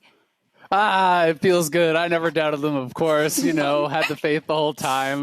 Definitely feeling really good. I gotta say, as soon as the Malphite was locked in, I was feeling pretty good about our chances in that game. And just to set it out for the people wondering how things have to go, now, if Team Liquid wins the next game over Machi and G2 beats Suning, then TL will get a tiebreaker versus Suning for a spot in the quarterfinal. But first, let's talk about this game. Azael, we heard so much about NA level 1s, and TL has really shown us that they can execute those against G2 in that first game last week, and now again against Suning. Talk us through this level 1 and how it started and how it in the end ended up. I mean, it has felt really important for TL to get Broxah going throughout this event, and I think that is the biggest thing about this level 1 is that TL were able to come away with an advantage. This is something that, you know, is a very common strategy. You have Lilia, you have Sett, you know, very strong level 1 range support with CC and the Bard, so they're willing to actually invade and play for these Raptors, and Suning, being from the LPL, where this is something that happens literally every game that there is a Lilia, you know, wanted to try to make the play to defend it, but it was by very slim margins. TL was able to come out on top. You know, getting the last hit on the red buff there for Broxah was critical. You know, taking that away from the Graves just kind of barely allowed them, I think, to survive and come out on top. And it allowed Broxah to start this game from an advantage, which I think has been critical because the games where he hasn't really started ahead or hasn't really been enabled by the team, he has really been struggling, I feel like, at Worlds. I also think that when we look at that level 1, it was a little dangerous for Team Liquid because Suning was quite ready for it. They had 4 people there. And again, this is where we already highlighted JJ at the beginning of the day. We have to keep highlighting him. Like, his Bard was instrumental in setting up that play initially. So huge props to him. But I was worried again because the moment they got to the lane, because it was so delayed when they actually got back into actually clearing their jungle and getting back to lane, we actually saw them still at a bit of an early deficit because of how the lane states got a little bit tumultuous and scary. But fortunately for Team Liquid, they kept finding picks, they kept finding kills, and I think that the biggest deciding factor in this game was when they made that play for Baron. Yes, I think you wanted to get in there. Yeah, I mean, one tiny difference I would say, when you look at the Damwon versus JDG game, from way back, we saw in that game, Damwon actually had 5 members there to defend that invade, and that's something that we didn't actually see this time from Suning. They were missing the Jace, and I think that was to TL's benefit. This Baron play was huge for TL. I think that really did secure them the advantage, but this was a game where I always felt like Suning was on such a clock. The fact that you have both the mid lane Set and the top lane Malphite, TF is not a true AP damage threat to those champions. You just need to build health and armor. So the longer the game went, the better it was always going to get for TL. There wasn't really great champions at killing frontline either. You have Jace, you have Senna, you have Graves, all champions that really do struggle against this. And then you add even to that the fact that it was a Mountain Soul that they were actually stacking towards. So these champions became nearly invulnerable. And then at that point, it's just up to TL having decent execution, which they were able to do. And this is the style of composition that I actually have quite a bit of faith in them being able to execute. You have playmaking for the bot lane. You have Impact playing something that is stable, that doesn't necessarily need attention, and you get Broxah kickstarted at level 1. We'll talk a bit more about kind of what else we want to see or similar things we want to see going into this next game. But what I also found interesting, and to TL's credit, is, as you say, they did have to take the skirmishes still, right? You see it around that Baron, and you do have to be confident in those plays to take those 1v1s also when, Jensen he kept going. He knew he wanted to kill him and he knew he could kill him. That I like to see because there is a world in which Suning, who is so proficient in skill checking and team fighting, finds a way, even with the odds stacked against him. So I'm really happy that TL kind of kept going after that Baron. Even if it didn't look the cleanest, they knew that they had to keep going to win that game. You don't need clean League of Legends to win. And I think that, I was a little worried. Again, there were multiple times I'm like, this is a little worrying, TL. This is a little worrying, TL. But, they kept kind of pushing my worries aside because it was clear that they knew the limit to their champions. And that was the thing I think that surprised me most. Seeing Jensen on the set, I think he had a fantastic performance on that as well. I think that their target focus in the game was great. And then, how can I not talk about the boy Tactical? We already set it up at the beginning of the game. He was the strong side of the map that we wanted to try and see Team Liquid play through, and he just kept finding picks. His positioning in fights was great. For a rookie on the international stage, how can NA not be proud of this young man? Azael, what a guy. Yeah, I mean, people are really, really excited about Tactical. I think that there has been more and more emphasis each year on some of these young players. There's been a huge discussion over this year and the last year about, getting more opportunities for some of our academy players who, we have seen jump up shortly, into the LCS and be successful, like Tactical. And I think he is set up so well on TL. He's surrounded by all of these veterans. He's playing with, the best player in the league as his bot lane partner who can teach him so much about this. He's playing with a world champion. And I think it really has been to Tactical's benefit, and he is really showing, I think, a maturity beyond what I was going to expect from him at the World Championship. And I love to see it that, it's kind of NA turning a new leaf with giving the faith to this rookie who then steps up because also the veterans are enabling him and making sure that he has a good time and he can shine. So good. But now we have to focus in on this next game because none of this matters if TL loses the next game versus Machi. But surely, at different times throughout this tournament, I just have to say it, but I basically, what I was trying to get at, I was not trying to jinx you, is that TL in different parts of the tournament, through play-ins, through that game versus G2, through this game versus Suning, has shown that they can do it, that they have a high ceiling, that they are able to play the skirmish, the early game, and have the right compositions. They know they can. How do they channel it for this next game, Azael? I think a lot of it comes down to showing the same respect to Machi that you did to G2 in the game they won there, or to Suning in this game. You know, in the previous game against Machi, it looked to me like TL went in very overconfident. They drafted a composition that had to win through lanes, and I think they were just expecting, yeah, we'll just smash every lane and the game's over, easy peasy. Didn't happen. Machi has actually been competitive, you know, in the early game, not only against TL where they won, but they were actually, you know, ahead of Suning even. Suning obviously did come back, but in that previous game. So this is a team that is very competent. They need to draft more than just lane win conditions. They need to draft similarly to, I think, how they are here against Suning. You know, draft stable top lane. The expansion of the tank champion pool for Impact in the top lane is really, I think, very important for them. If they have him on Orange, Shen, Maokai, anything like that, get playmaking for your bot side, something stable for Jensen, and try to have lanes that can push and play around Broxah. I think that is really kind of the recipe to success here, but you have to expect that Machi is going to come into this game and give it their all. They want to win another game here at this World Championship, and they are fully capable of taking down TL if they don't show them the respect they deserve. Absolutely. They'll have to respect Machi, but Team Liquid, the dream is alive, and I hope all the fans are up and all the fans are tweeting and are excited for what Team Liquid can do. A long road to the quarterfinals, but it's getting closer. They face off against Machi after this. Here comes PK! There's your Orn Horn, but he's not going to find the second half. Jensen with a shockwave on to 2. Jensen in the ground. Machi takes the win. 2 thumbs up for Machi on this one. Team Liquid's going to definitely have some adjustments to make.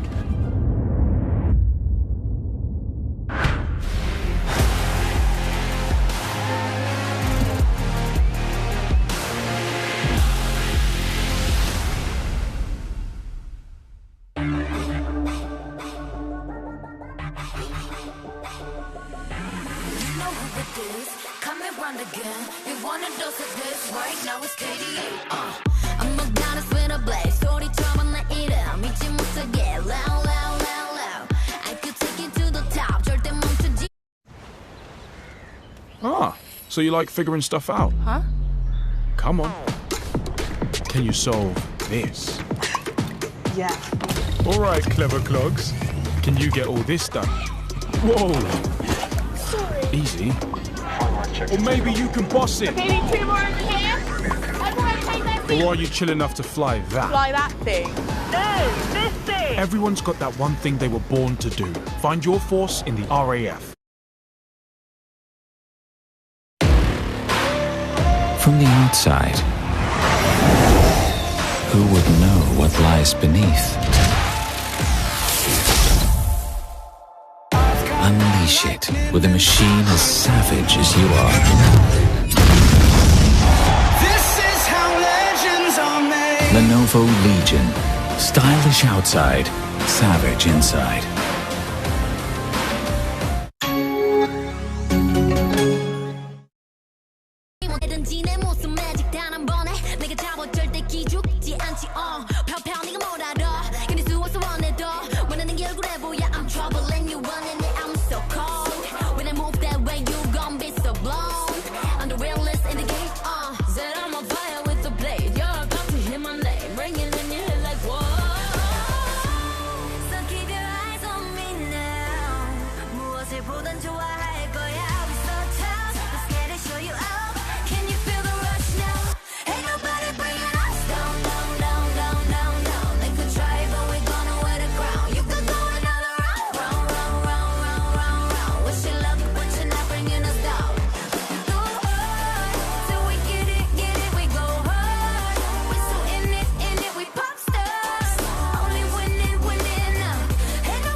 Welcome back to the caster desk. Now, I'm going to be honest, folks. We saw the way Suning was playing today. I thought for sure that this game would be inconsequential, that it would be about regional pride and nothing else. But now the stakes are set for Team Liquid. Win here, make a prayer on Game 6, and you got yourself a tiebreaker versus Suning. Lose here, and it all falls away. On the opposite side for Machi, they're just here to remind us that they are here, that they are not a team to be taken lightly, that the PCS is not a region to be slept on. Everyone's hopes and dreams on the side of NA, on the side of TL, rests on this matchup. Unfortunately, you never remember the losers when it comes to Worlds. It is all about victory or nothing. This match is reminding us to remember the name. And will it be Machi playing spoiler, or will it be TL making one of those classic Week 2 miracle runs? Now, heading into this, TL on blue side, I do want to talk back to the bans that G2 had on blue side, which was Volibear, Syndra, and Sett against Machi. Kind of their bread and butter staple has been that Syndra Volibear 2v2 mid, but already you can see them kind of twisting this by banning away the Camille from PK, a guy who has played carries but doesn't look nearly as good on them as he does on the more traditional tanks. Potentially looking to set Impact up for comfort. We saw how good his Malphite was in the previous game after he was able to weather the storm of the Jace early on. But the Sett taken away. Do not want to give that one over to Jensen. The Twitch as well. And this draft is going to be wildly different from what we saw the first time these two teams played against each other. Can't imagine we'll have another Caitlyn Lux bottom lane with no other engaged sources this time around. But eyes still on the jungle matchup, especially where Gemini was able to shut Jensen down early on and Mission able to build a massive laning lead. Yeah, and as this might be, or excuse me, will be the last time that we'll see Machi. Just quickly going into them, Gemini is really the make or break for this team right now. A lot of the aggression really centers on what he's able to get done. And Tandem, especially with Mission. I feel like Mission's kind of their clutch player. Gemini is the hinge on which their success swings. And then you have newcomer Bruce, who has a tendency to tilt a little bit, sometimes fall off. And PK, who can look good on the Mordekaiser sometimes, but usually should be on those tanks. So Machi came to play and to remind us of the spirit of the LMS, even in the PCS. Absolutely did. Of course, Impact taking his time on this one, debating what the options are. Syndra will be the first pick, lock in. Jensen willing to take a blind pick matchup here just to make sure that the rest of his team is comfortable, prioritizing that champion very highly. Yeah, and I think, again, very dedicated draft from TL that's really respecting what Machi has shown in this tournament, which is Volibear and Syndra as kind of like the two primary champions for them. So the fact that something like an Ornn was left open and they picked the Syndra just says, hey, we're going to deny Gemini and Mission their comfort picks, and we think if we push them off of that we can beat them in the long run. And the other big thing here is that usually when we see teams play up against TL, they ban 2 or 3 of Impact's comfort blind picks, usually the Ornn, the Shen, the Mordekaiser, some combination of those 3. This time, none of those champions are banned. So Impact has his pick of the litter. Yes, the Ornn is taken away. He can go for the Mordekaiser if he wants. He can also opt for the Shen. Pretty strong early lane matchup once you do have that Spirit's Refuge. With the Lee Sin, the final pick that we would put in Brox's comfortable wheelhouse, I think it's safe to say, even after the Lilia game that we saw in the previous match, has now been taken away. Gemini will get his hands on the Lee Sin, a jungler who can impact the early game that we've seen Gemini do so many times. And that's a big thing for me, Dracos. It's the fact that Gemini is sticking true to his wheelhouse. He is a ganking-oriented jungler. He is playing for his lanes. They are not playing for him, and it's about making those things get done in the early game. So it's not the Volibear, but like you said, he can still do the damage on the Lee Sin. And there's the impact special I wanted to see. I'm going to be honest, folks. If this is a Skarner lock-in, in an NA elimination match, I was going to say this is the biggest tragedy of all time that Flowers isn't open casting this matchup. Luckily, they're not going to do him dirty like that, and we don't have to either. It will be the Lilia now locked in for Broxa again. Very easy casted and lock-in on the other side, though. You have double AP jungle and mid lane with that Syndra and Lilia combo. It's going to be a casted in every single time from pro players. Even if they don't lock it in, they're definitely thinking about it. A lot of coaches would say no and take their foot off the gas on that one. So we'll keep our eyes on Mission in this one. Now, the previous time that these two teams played, Mission was wildly ahead in CS. That's probably going to be a different story this time around. We'll have to look more towards the mid and late game for this casted into Impact, unless there are any crazy early game shenanigans you heard from the desk as well. These early invades seem to be doing TL a lot of favors. And that should mean that Machi need to recognize this and pick a very powerful bot lane, because you know the invade is coming onto the Raptor camp, so you need to have some firepower to fight back or give your team some other option here, because right now, Gemini doesn't really have a lot to play around. He picked a really hard ganking jungler, and it's Shin into Ornn and Syndra into Kassadin. Like, he needs some kill pressure and some setup from his bot lane. Gonna be interesting to see what the final lock-in is here with the Ornn already selected, as well as the Cassidy. It doesn't feel super great for the Jhin pick, but we could be in a situation where with the Tahm Kench taken off the table, if Ashe is not selected by Bruce, Tactical and CoreJJ could instantly slam the Ashe Pantheon duo, which as we know is guaranteed lane pressure, guaranteed kill threat in the bottom lane, even if it isn't something that we immediately associate with that bot lane duo. You called it, Dracos. The Ashe hover right now as the pool has been very pinched. Tactical looked very comfortable on the Jhin last game. Probably the best Jhin performance that we've seen from Worlds so far. Have to repeat it here. Not quite as easy of a Jhin pick this time around, but of course with an Ornn on the enemy team, Lilia can mitigate or can start to deal with some of those beefier health bars. Still don't love Jhin here, but with the options remaining, it feels like just about all that's left. A little bit of debating, a little bit of smiling from Tactical. I like that you're seeing him happy, though. This is a rookie on the world stage and probably one of the most stressful elimination situations possible, because not only do you have to win this game, you then have to hope and pray on circumstances beyond your control in the next game. So good to see that we're still seeing a bit of a smile, a bit of a casual attitude as the Pantheon will be locked in, hoping to cheat a little bit of lane pressure there in the bottom lane, deny the Ashe a little early on. Yeah, and again, it's also separating that duo that you were just talking about, Dracos, the Pantheon Ashe that can be so oppressive, especially when you take into account their ultimates and how much chaos they can break open on a map. That's what I want to see. I want to see that Draven. Don't want that. Okay. All right, they're playing with their hearts. All right, it's going to be the Senna and Ashe trade, of course, very common in the patches leading up towards Worlds, both utility AD carries. Ashe normally expected to get the push early on. Normally we see Pantheon in lanes where you already have push, where you already have prio or kill threat, so not quite sure how this pairing will work, to be completely honest, but the Ashe Nautilus is something that we know a little bit more, and most certainly will be difficult to deal with, especially past the level 6 mark. And again, we need some sort of setup here for Gemini to play around. So yeah, it's not the Nautilus that Quella is going to end up taking, but Bard still can be quite aggressive into the lane, and more importantly, can unlock himself and try to play around that mid lane. I feel like if you're going to survive, Machi, eyes are still on Jensen, regardless of what the compositions are, because Gemini and Mission seem to be that tag team duo for Machi every single time. So regardless of it being Kassadin, Lee Sin, and I expect Gemini should mostly play around bot side, especially when he has set up at level 6 for them, I still want Jensen on best form to make sure that he's not caught out again, burning an early flash and falling down 50 CS. Should be impossible in this matchup, but... So you would think, but again, the stakes and the pressure are high. Machi playing for regional recognition, playing to prove themselves, but they will not find a slot in the knockout stage, excuse me. But on the opposite side, TL playing for the Miracle Run. You see final fist bumps here from the coaches as the players already loading onto the Rift. An early game is going to be a big deal. You can't really afford to fumble here. Team Liquid, we've talked a lot about damage types. They are heavily AP on the top side. It is not just mid, it is not just jungle, but Shen, especially up until that Titanic Hydra, will be doing a pretty good split between the two damage types. So for Ornn and for Kassadin, easy itemization. Yeah, and that's the concern here, is that if this game does go very late, itemization, I feel like, doesn't really favor TL here, as well as Pantheon tends to fall off the later the game goes. So there is a bit more pressure and a bit more of a ticking clock, not just in the Kassadin, but also in that Ornn itemization for TL to really get the ball rolling and start this game off on the right foot, because otherwise this one can be really hard to crack. Absolutely can. Inevitably, whenever we look at these games, when we get level 1s, it has been how TL has found so much success. Of course, this time on the blue side, can't go for the classic red side invade, enemy red buff invade. So they're going to have to mix things up a little bit.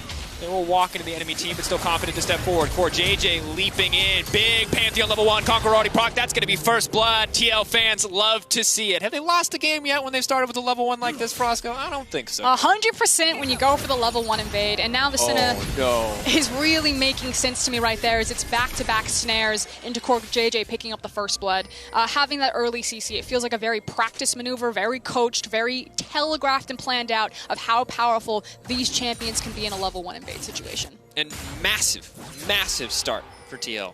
Taking time away from the enemy jungler, interrupting that pathing early on. Of course, Broxah gives up a bit of his own time as well, but Lilia going to clear through very rapidly, and this is perfect. It also gets better for TL fans. There's a ward, you can't really see it on your map right now because Gemini's covering it, that Impact walked into the jungle and placed on Gemini's red buff. So they have perfect information about where he's starting. So Jensen just needs to be a little bit cautious and a little bit careful that no shenanigans befall him with a level 2 gank, but you can see that Gemini going buff to buff, red to blue, while Broxah is looking for a full clear himself. Very early clear, prioritizing his smaller camps, Raptors and Krugs, as opposed to the buff, making sure that you can get them to spawn as quickly as possible. Broxah is going for a power farm pathing with that start. And Core JJ is going for a certain lot, just trying to abuse the power of Pantheon here early on in the game as he walks in and says, no, you're not going to get that camp.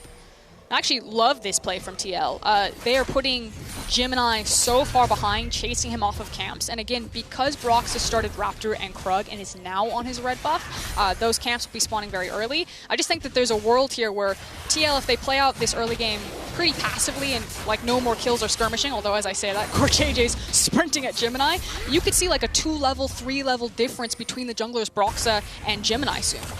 Yeah, and luckily the balance seems already taken down Pantheon early game a little bit, but this is disgusting. They just killed Koala. Core JJ is level 2 and has a support item.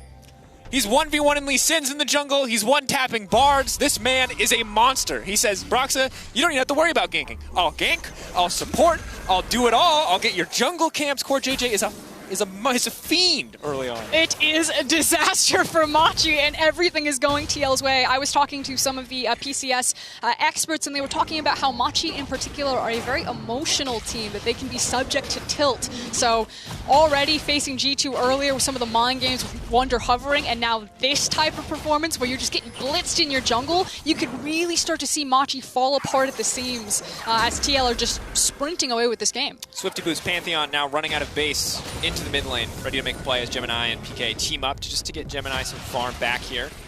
Impact sitting pretty comfortably in that lane, already an 11 CS advantage on the bottom side. It's getting even worse. Look at Core JJ. Machi. He's still level 2. He's just hunting for He doesn't Gemini. even have the level 3 ability that lets him get away with all this stuff. Oh no. Mission. It's time to run. He's going to choose who he dies to, and he's opted to die to Jensen and Broxah. That'll going to be the finisher there, and let's be honest, this game could have been close, it could have been tense, it could have been intense, and while certainly scaling is an avenue out for Machi at this point, right now, this is Team Liquid's game. They are in total control, and for Gemini, the man who's made so much happen in the early game is no longer an option. Yeah, this is big yikes. So what do Machi do to try to get back into this? Frankly, I don't know. I think that you need to clear out the vision of your jungle, maybe take some of your safe camps, but you're really waiting on Koala and Bruce to get access to their ultimates and then try to play setup around that. Whereas TL, I mean, Core JJ is just a machine right now walking around his jungle, or walking around, excuse me, Gemini's jungle and punishing.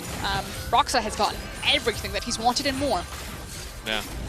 Very quickly snowballing ahead, 36-22. Again, just look at the CS numbers if you're not convinced by the lead. If the 2K gold lead at the top doesn't add up to you, it's only 3 kills, and that doesn't seem like enough. Look at the CS, and the story becomes very clear.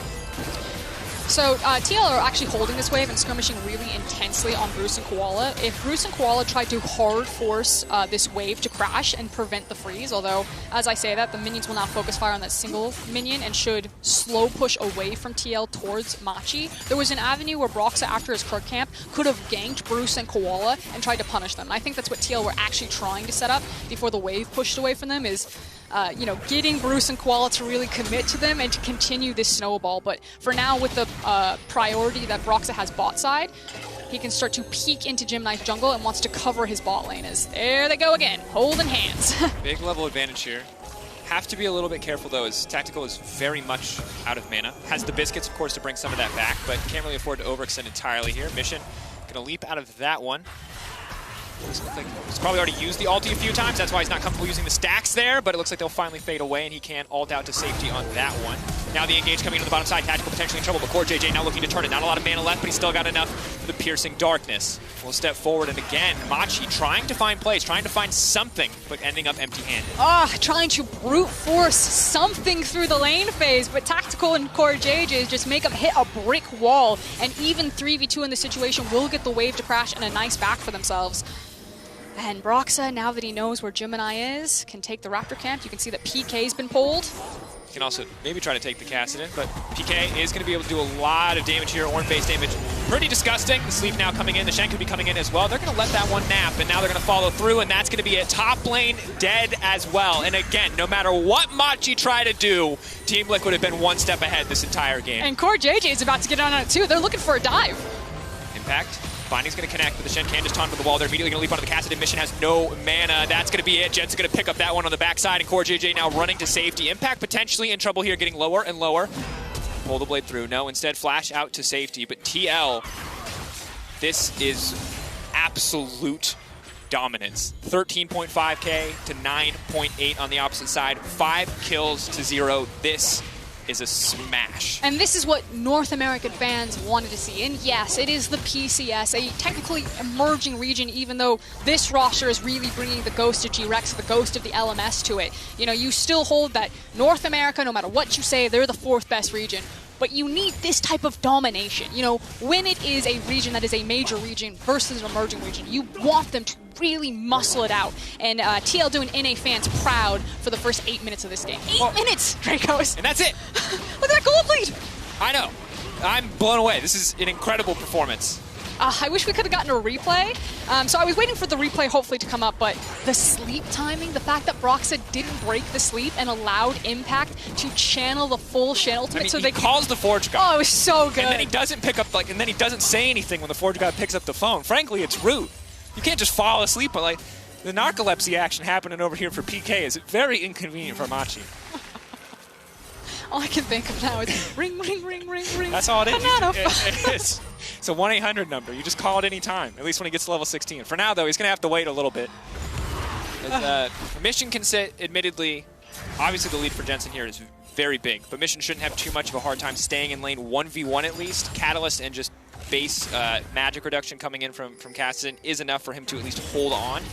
Yeah, the question is this ginormous lead, this lead big enough for TL, again, against kind of the ticking clock of itemization for Machi that we were talking about earlier on. Now, good news for Machi fans is that you finally have level 6 on Bruce. Koala is soon to follow, and so there's more options than for Gemini to play through his bot lane with setup, as Gemini should just be power farming his jungle until he also gets to level 6, and then maybe you're either looking for skirmishes around the Kassadin, or using that TP when it comes back up for PK and trying to play around bot side. But for TL fans, everything is going according to plan. You are dominating in your lane phases. Broxah is creating that healthy lead. You can see level 7 to level 6 that Gemini has just ticked over. And now Broxah also prioritizing the Herald with the priority that he has in top and mid. And the lead's not getting any smaller, Roscoe. And the wards, while they will spot out Broxah doing this, there's really no tools to contest. PK can't really do much in the individual one-for-one trades. It's only going to get harder when the Titanic Hydra starts to come through. Also, optimizing for this much armor early on is maybe a little questionable. Fine, I guess, in the context of 1v1. Not quite as good when the jungler wants to rear his head on the top side of the map, but that's going to be a big ult in the mid lane. It happened so fast we couldn't even catch it. Just the tail end. Whiplash for the observers right there. So, taking stock of the map, Machi have traded the Mountain Dragon for the Herald, as well as, I think, a plate for Jensen and Mission's life right there. So, probably not the greatest thing. It's the observers. We're going to get the replay. Yeah, it's a Scout of the Week into Senna Ultimate into Syndra Ultimate. That's a lot of damage when the Syndra is 3-0-1. Well, it was 2-0-1, I suppose, at the time.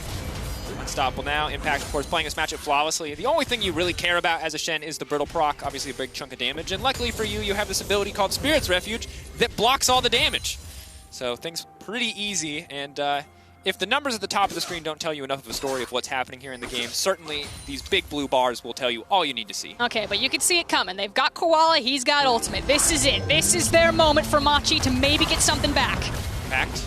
Still pretty tanky. Is he close enough to the wall to find the stun? Kick back through. Impact is going to get locked up and should get taken down here. Gemini going to find that kill. That's the start for Machi.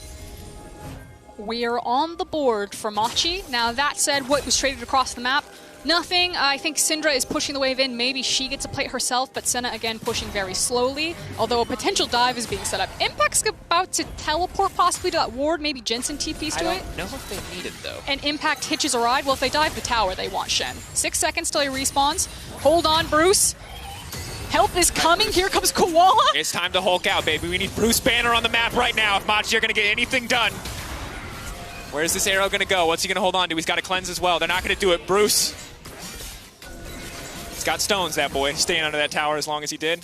Was it Bruce or was it Koala that was hulking out? Yeah. TL saw Koala. They don't have any information, I believe, of where Lee Sin is, and they decide not to risk it. Instead, Broxah continuing his power farm, 102 CS. The thing is, 66. There aren't a lot of wrong choices for TL right now. They got lots of options. There's lots of options.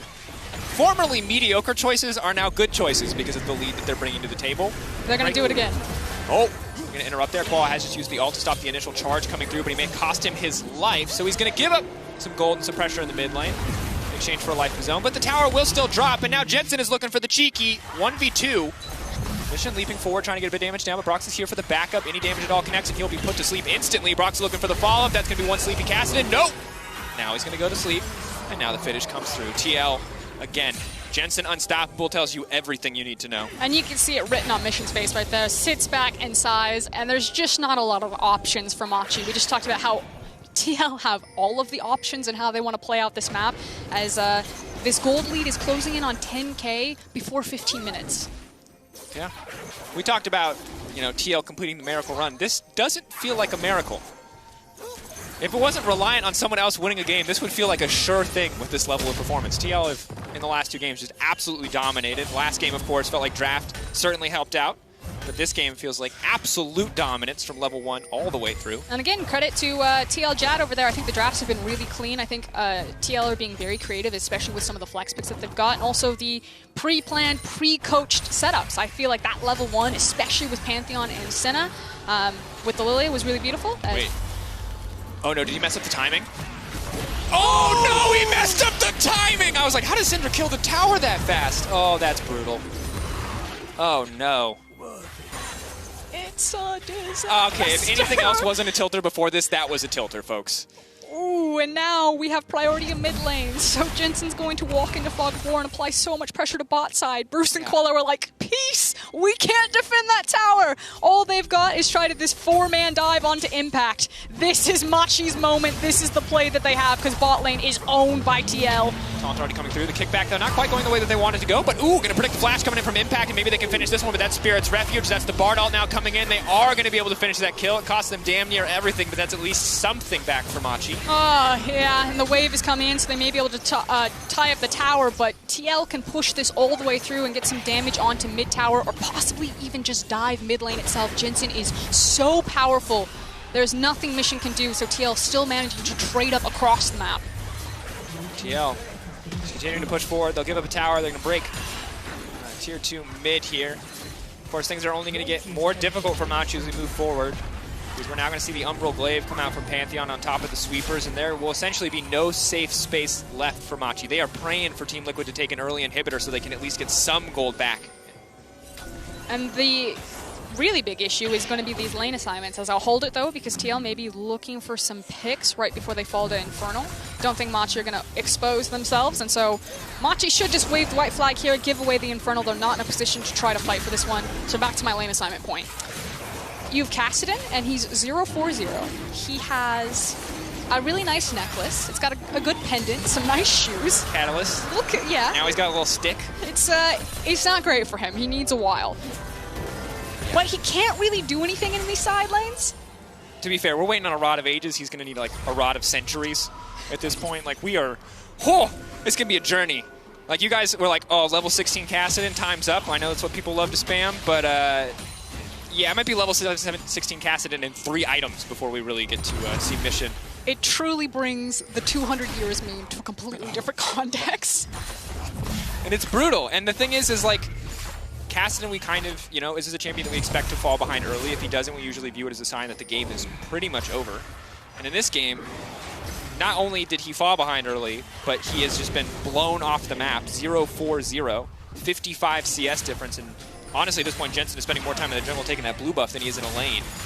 Jensen took it very personally what Mission did to him in the first game, it seems.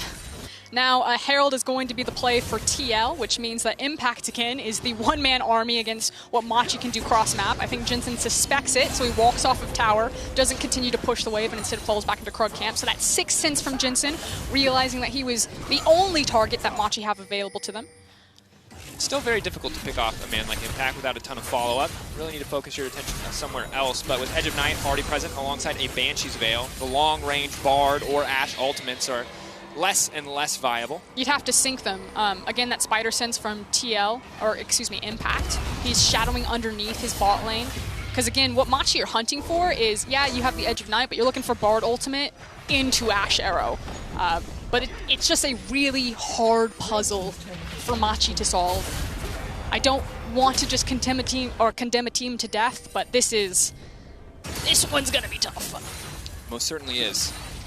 Team Liquid giving no reprieve, no quarter to the opposite side. Machi holding on as much as they can, but at this point it's about finding big man advantages in fights that honestly, they have both TPs up, but they don't really have more tools to do so, given the global nature of the Senna, the semi-global of the Pantheon, the global of the Shen, TPs mashed on the opposite side. And that's the thing, it's also the fact that Mission and Ornn are going to push like pretty slowly in these side lanes. But also if you do play the side lanes, all those globals that you just talked about. That's going to be the lockup. That's going to be the follow-up CC. Big ulti to finish. Tactical going to find one. They're going to look to make it two as the Scat of the Week goes across the backside. Bruce is next. Core JJ out for blood, and PK now running for the hills. Broxah off to the side. 1v1ing the Kassadin. Not a good sign for Machi. TL taking their time with this one, but it's feeling like a done deal. Yep, Impact also holding the tower aggro right there. Unfortunately, the wave isn't big enough to them, so TL... Oh, no. Herald into top inhib. You got it that one. This time the timing is right, however, but still, without anyone there to hit the backside of that Herald, it's going to be tough. Also, meanwhile, mid lane, that tower is also falling down. The thing is that TL have snowballed this game so incredibly out of control. That's an 11k gold lead before 20 minutes. That the Baron hasn't spawned yet.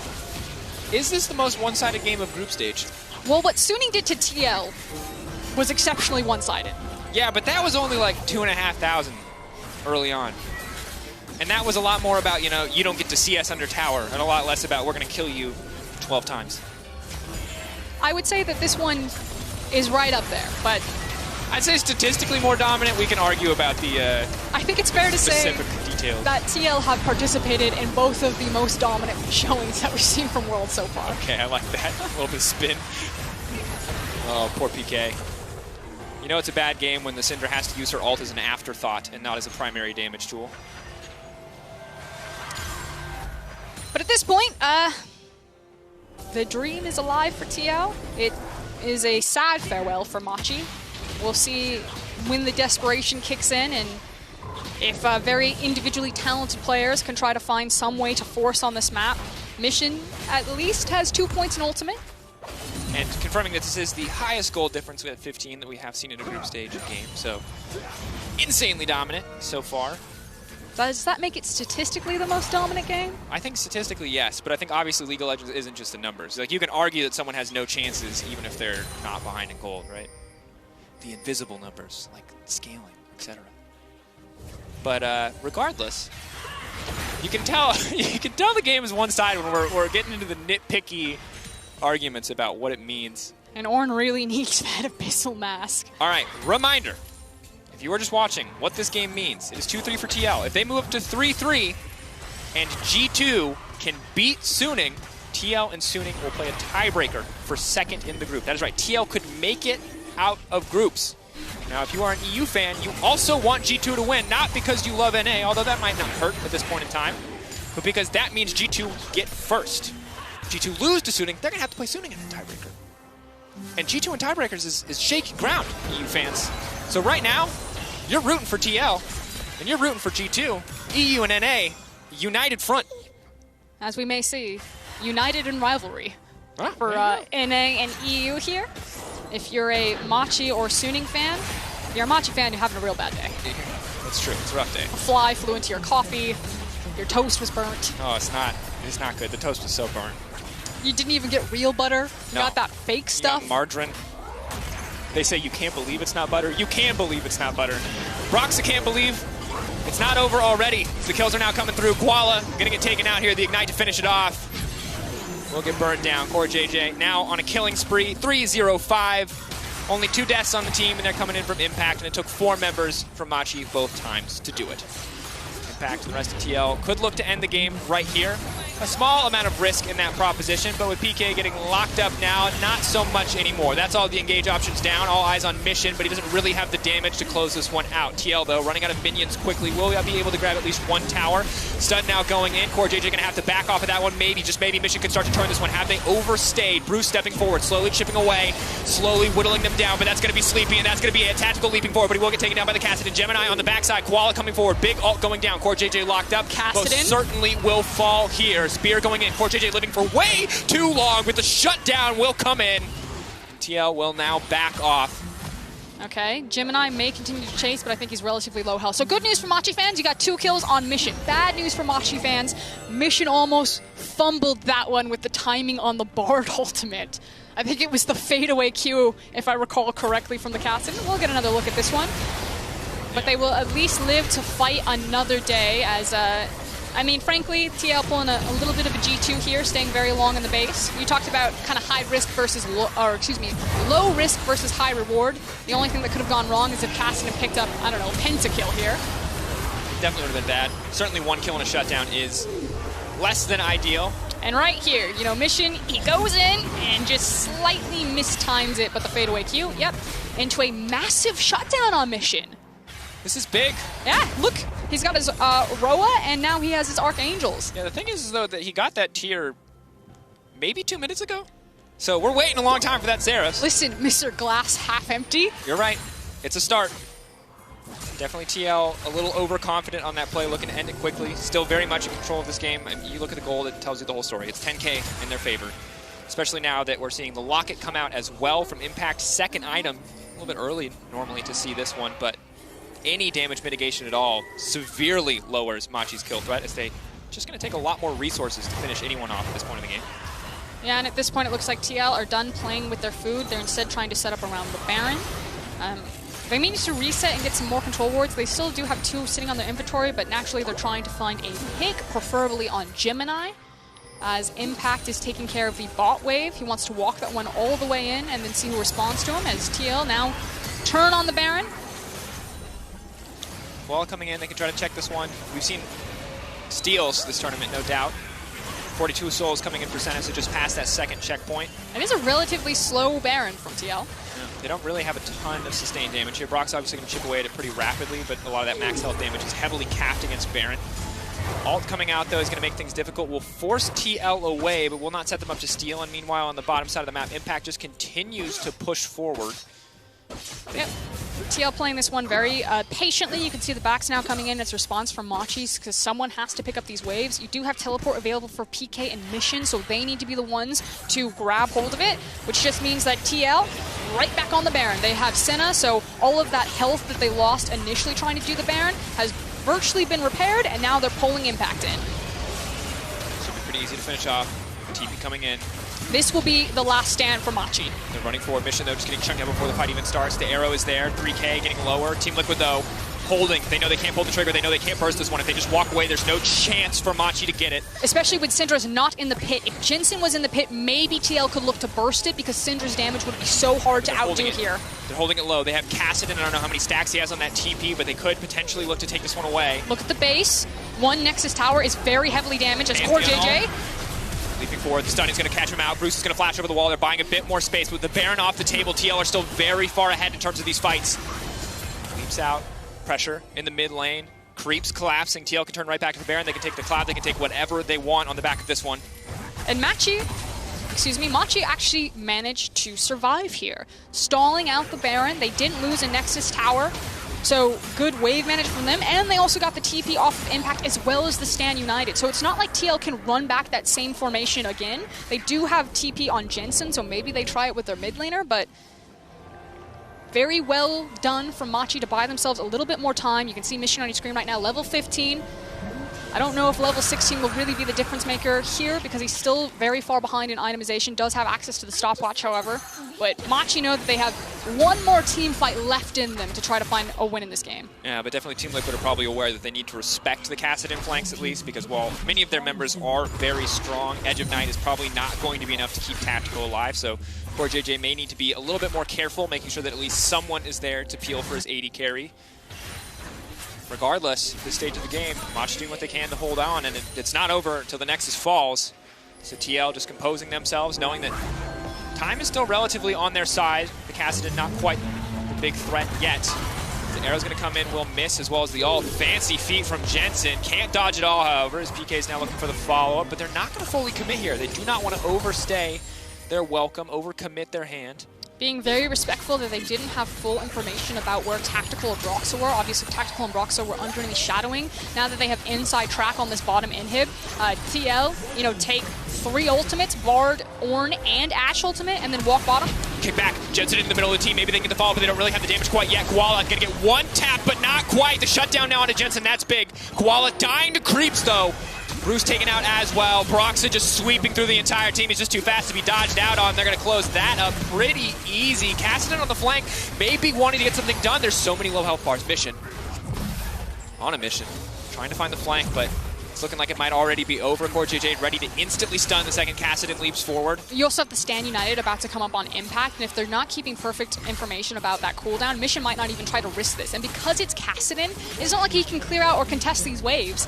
TL can just force the game down. There's not much Mission can do. The splash taunt connects perfectly for Impact. That should be the game, but TL still want to grab a few more kills just to make it a little bit sweeter as they have to wait out in the next game, but that's going to do it. TL, an unbelievable victory against Suning, and now a commanding win against Machi. TL will take their time here, knowing that the Miracle Run is alive, that the tiebreaker could secure them away out of groups, and now TL, the biggest G2 fans in the world, as they pray for an EU win.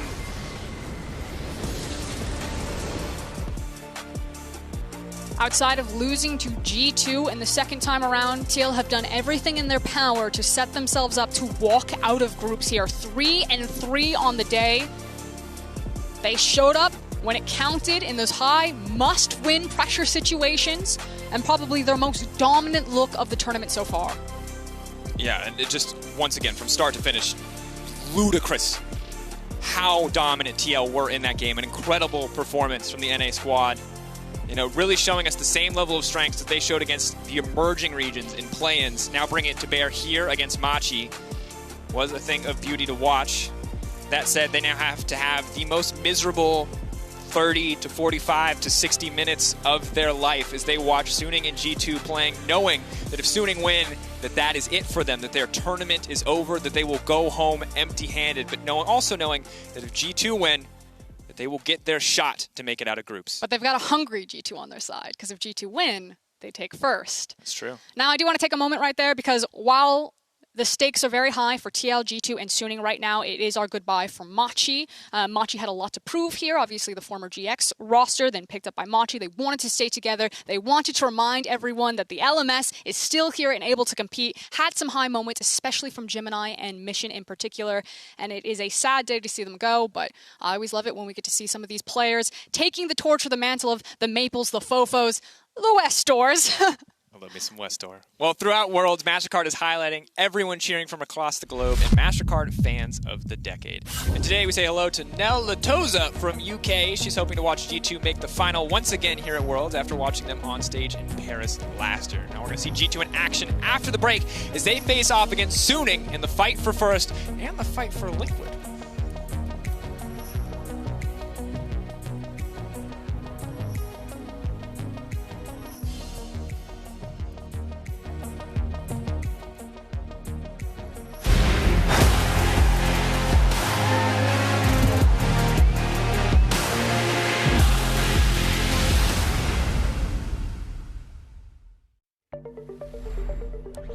I don't really consider it gear. It's an extension of who I am. It blurs the line between fantasy and reality. Sometimes, I can't tell myself from my machine. I think that's by design.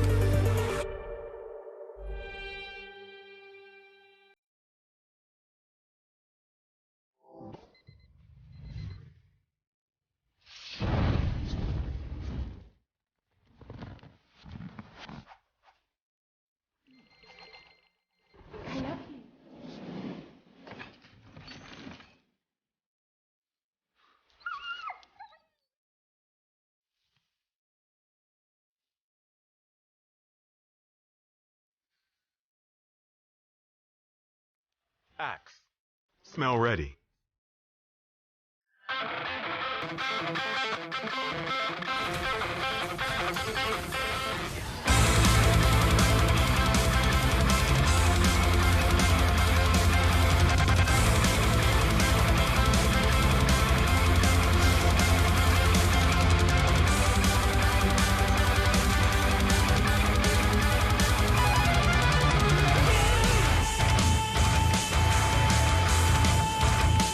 Number on my credit card is 0237 1221 0725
Welcome back to the studio here in Berlin. That's the end of the journey for Machi Esports, but I have Jat with me with a convincing victory here for Team Liquid. And Jat, I want to know, what is the mood in Shanghai right now after winning this one? I'm going to say it's pretty positive. And I don't actually know if we've ever been bigger G2 fans than we are in this moment. That's what I was thinking, yeah. But okay, thinking about TL as a whole, your level 1s have been instrumental in your victory so far. So can you tell me a bit more about this specific aspect, as well as what you worked on to be ready today? Yeah, I mean, there has been a big focus on level 1. I feel like that's been no surprise. I actually feel like in some of our defeats, our level 1s are really bad. And in our victories, our level 1s have been pretty good. I know a lot of other people have talked about how early game centric this meta is becoming, how important it is to be able to snowball early on in the game. And I think it's been a journey. I think our guys have really bought in for this second week, knowing that even though you're 1-2 after the first week, you can still make it out. And we kind of gave it our all to do everything possible to give us a chance of victory. And you know, we're still alive. We're 3-3. So right now we're happy, but cautiously optimistic that G2 can, like, we're going to be watching that game really closely and prepping for Suning in hopes that G2 can get us that tiebreaker. I can only imagine. But okay, a few words on this one. We saw that both team plays. We saw G2 this morning, and we saw how Suning could play as well. How do you expect this one to go? Wonder told me about an explosive game once again, but what are your expectations here? I mean, I'll say we have to give it to the favorites, right? The team that has the chance to get first place in the group with the win, which is G2. It's what we're hoping for. I actually don't care how G2 does it. I just care that they tilt Suning as much as possible so that we have a better chance against them in the next game. All right. Well, I wish you the best of luck watching this one from backstage. No doubt it's not going to be easy. And Jad, hopefully I'll see you for the tiebreaker later. Yeah, I really hope so too. And we're going to take a short break and we'll come back for the potential, not last game of the day actually, because we will have tiebreaker no matter what, but G2 versus Suning coming up next.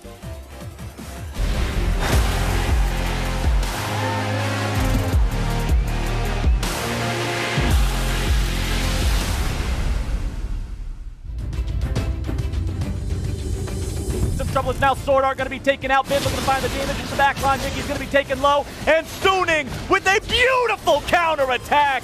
Arrows through the hearts of every single samurai in the fight. He's in some trouble. Enchanted Crystal Arrow flies out. Suning going into the fight. Wonder in the middle of 4 people. Two-shot barrage coming through. Finds the kill on the Huang Feng. Sword Art taking all the damage down. Mystic shot over the wall. Perks with the follow-up, able to find the kill. SOFM still alive, but he's down to 1/3 HP. He goes in. He's looking to steal the Drake, but he will not be able to do it. Here's a losing hand, buddy. Give me 5 games of this pumped directly into my veins. This is Worlds. This is League of Legends.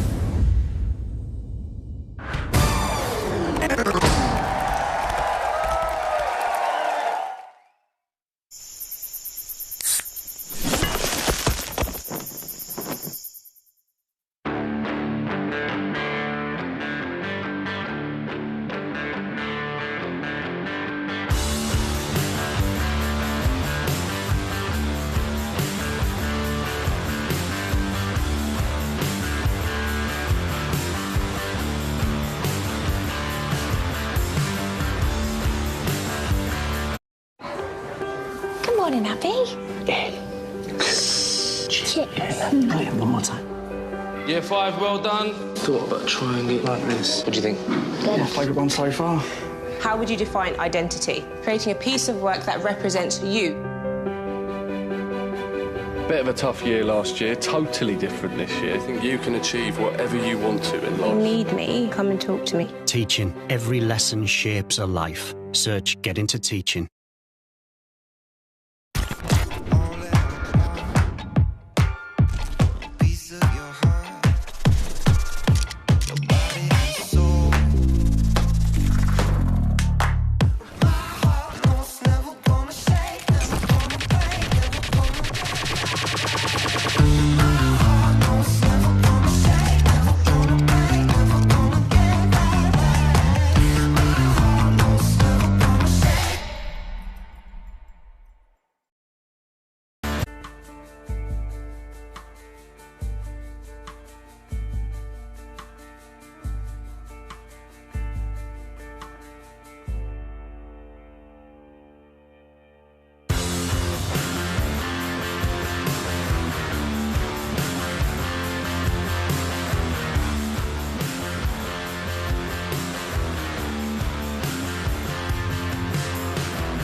Welcome back, everyone, to the State Farm Analyst Zone, where we have Suning and G2 loading onto the Rift. And last time these teams played, it was one of the most intense games in Worlds history, and the stakes are so much higher now. This game will decide the fight for first in Group A and the fate of Team Liquid.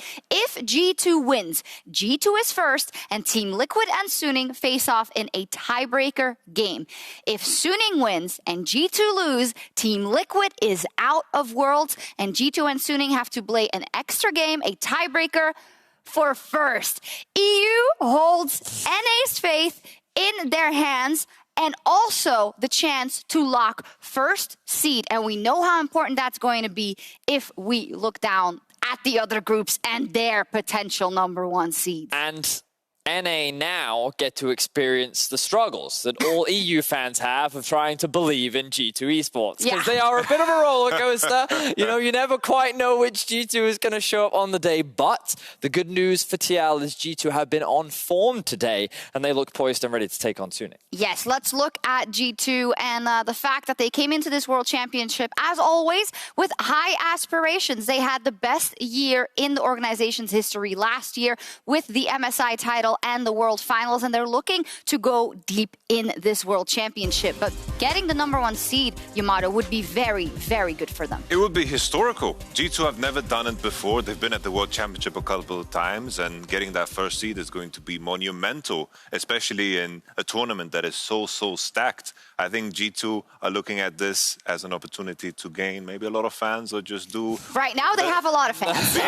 Maybe they would do the G2 on-brand thing and just tank a game and then just Is that Steve giving Perkz a massage right now? Let's talk about kind of G2 and Suning and what we've seen from them and what we then may expect, because Suning came into this as also favorites in this group, and the first game these two played was so crazy, could have gone either way. How have both teams evolved that you've seen in their subsequent games, and how do they arrive at this best-of-1? Well, I felt like in the first week, we actually saw much better Suning than what we've been seeing recently. I think that SOFM has continued to play his style, but one of the coin-flipped aspects of his style is that he often plays for himself, and sometimes things can go wrong. With a good draft and a means of being able to punish, I think that teams have found ways to actually take advantage of some of the stylistic approaches that SOFM and Suning come in with the game. I feel like the last game they played against Team Liquid is just not enough for me to let the Suning stock go down, because that draft was awful. Yeah. Very, very bad. They had a full AD composition, and the single AP carry that was supposed to kill them all fight, he's throwing cards. So, of course, they're not going to break him down. That was an oopsie. One matchup I want to focus in is in the top lane. Wonder, who has been having a fantastic tournament so far, and Bin, who's also been impressing people. Maybe not so much just that last game, but overall a matchup to watch. Yeah, it certainly is. I think that when you look at how Wonder has been playing so far at Worlds, he's definitely someone that draws attention to the eye, and I think that many LPL fans have been very excited to see Bin on the international stage. Still also a very young player, but mechanically very gifted, and domestically he had a phenomenal performance. So I think that we're already setting up for a really interesting matchup, and this could be pivotal in the outcome of this game. Give me some specifics. We know they're good, but what do we want to see? Are we going to see carry? Are we going to see tanks? What's going to happen? I don't know exactly what matchup we might see, because Wunder is so versatile, but Bin loves to fight in the lane phase. He loves to go for those solo kills. He loves to pick that counter. The edge that Wunder has over Bin is when games get to that dark zone where all the dark technology starts to happen. Like where, what? Like the last time they were around, they were playing, and all of a sudden they're 40 minutes in the game, and this is not something that we saw in the LPL. Teams brawl, teams fall behind, and then they lose.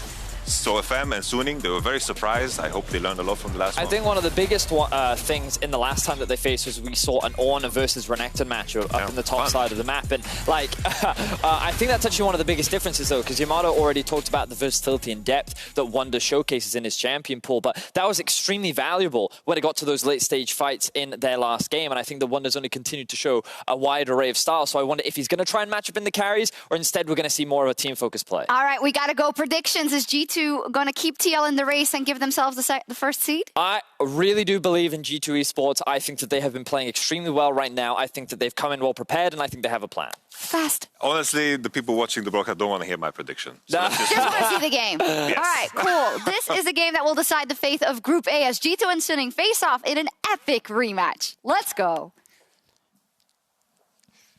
Hello, I'm going to be honest, I'm really just trying to contain the hype right now. You guys have heard the stakes. I'll say them one more time, and I'll say them again when someone is on their deathbed in this game. If Suning wins, Suning versus G2 is our next game for first. If G2 win, TL versus Suning is our next game with a quarterfinal spots at the line. The winner will take second seed out of Group A. And this is one group. All this stress, all this excitement, if you are an EU fan, an LPL fan, an NA fan, hell, even a PCS fan, all this stress, all this excitement is one day. This is an absolutely nuts group. Guaranteed a tiebreaker. There will be one more game after this. But you heard from the desk.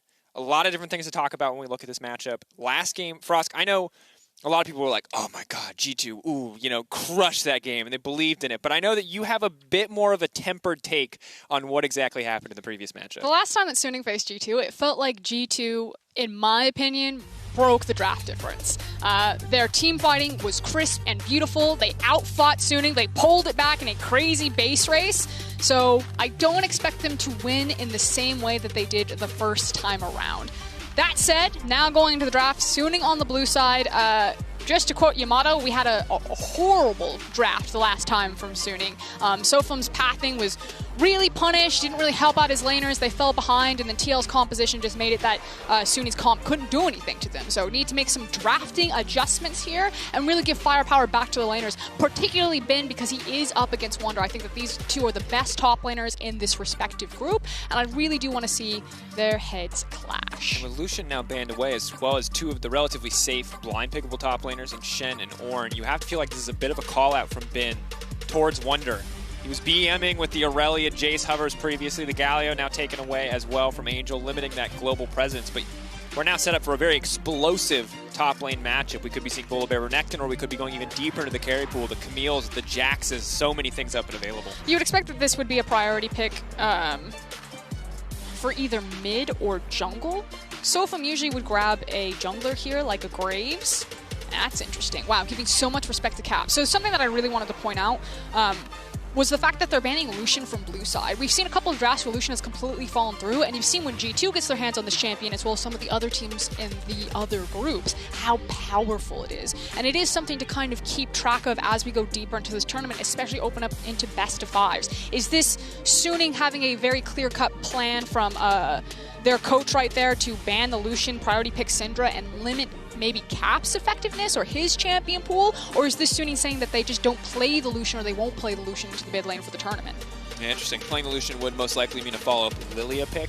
Maybe that's something that they don't want to play here. But the Graves now locked in for Yankees. Of course, when you look at the jungle priority list, this makes a lot of sense. But remember, the last time we saw this matchup, SOFM took the Lee Sin and dominated Jankos in the early game. But now the Echo has been locked in, has been picked up, most likely going into the hands of Caps in the mid lane. The counter pick to Syndra, it is just really hard to play out here, and this felt like it was going to be an obvious answer because we've already seen Caps pull it out into this specific matchup, so maybe Suning stepping onto a landmine themselves. Now, taking a Syndra does increase the priority that maybe you see a Lee Sin from Sofum, one of his signature champions that goes really well with the Syndra, especially if you want that strong 2v2 mid jungle, but instead putting so much priority on getting this Camille. Camille, of course, generally considered one of the of the duelist options, relatively safe early game. Obviously has some counter options, but with Grasp of the Undying and her general tankiness, she doesn't suffer too much in a lot of matchups.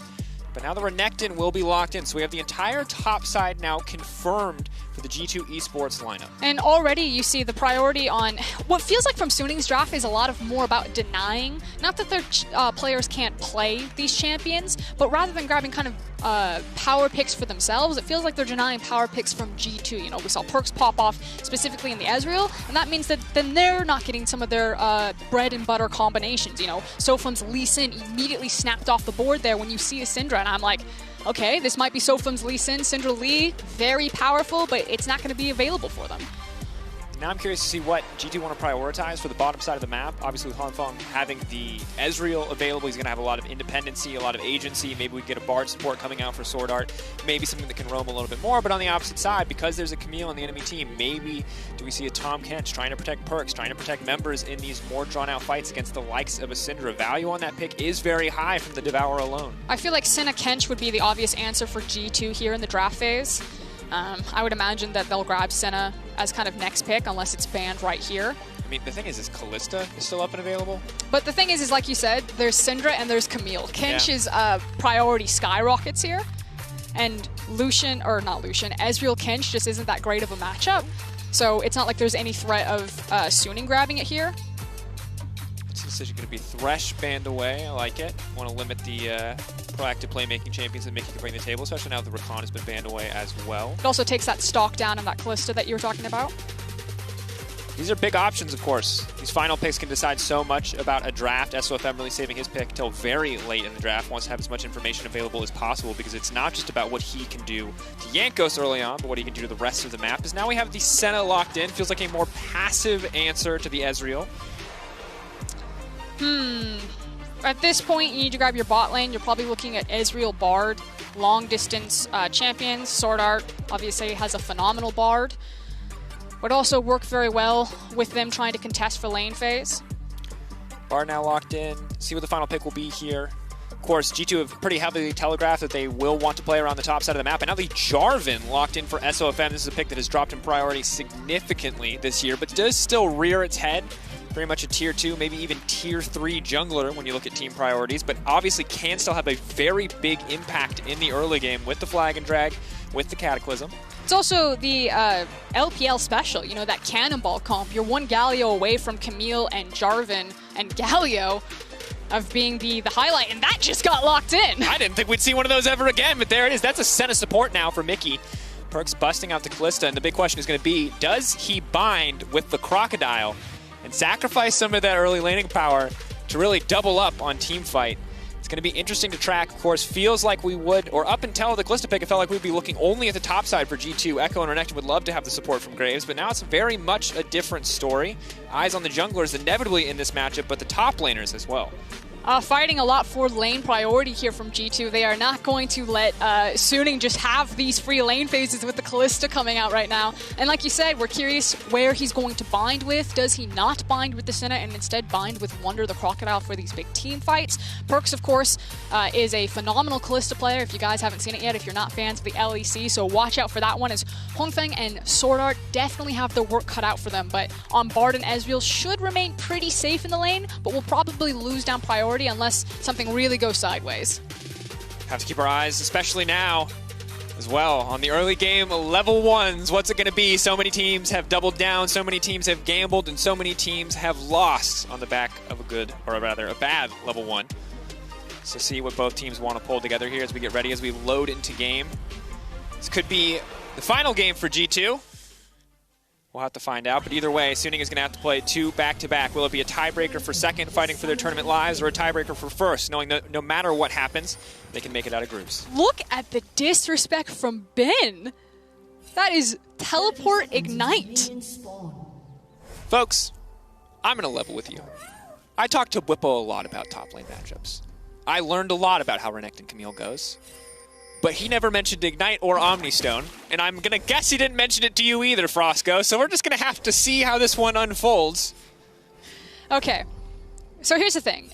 The level 1 can be powerful, obviously, from both teams. You have the likes of the Ezreal, the Bard, looking at those runes. You have the Kalista as well as the Senna, but there's more emphasis on Jankos as the farming jungler and the dueling jungler here. Whereas, obviously, for Sofum on the Jarvan, the LPL special, if you will, it's much more about the ganks, and he has set up in every single lane. So G2 need to make it a responsibility to figure out on what side Sofum is starting, so delayed invade from the Tri-Brush itself as Mickey starts the Oracle lens. And as soon as they get information of where Sofum is starting, making sure that they keep him on the back foot so he's unable to impact the lanes through ganks.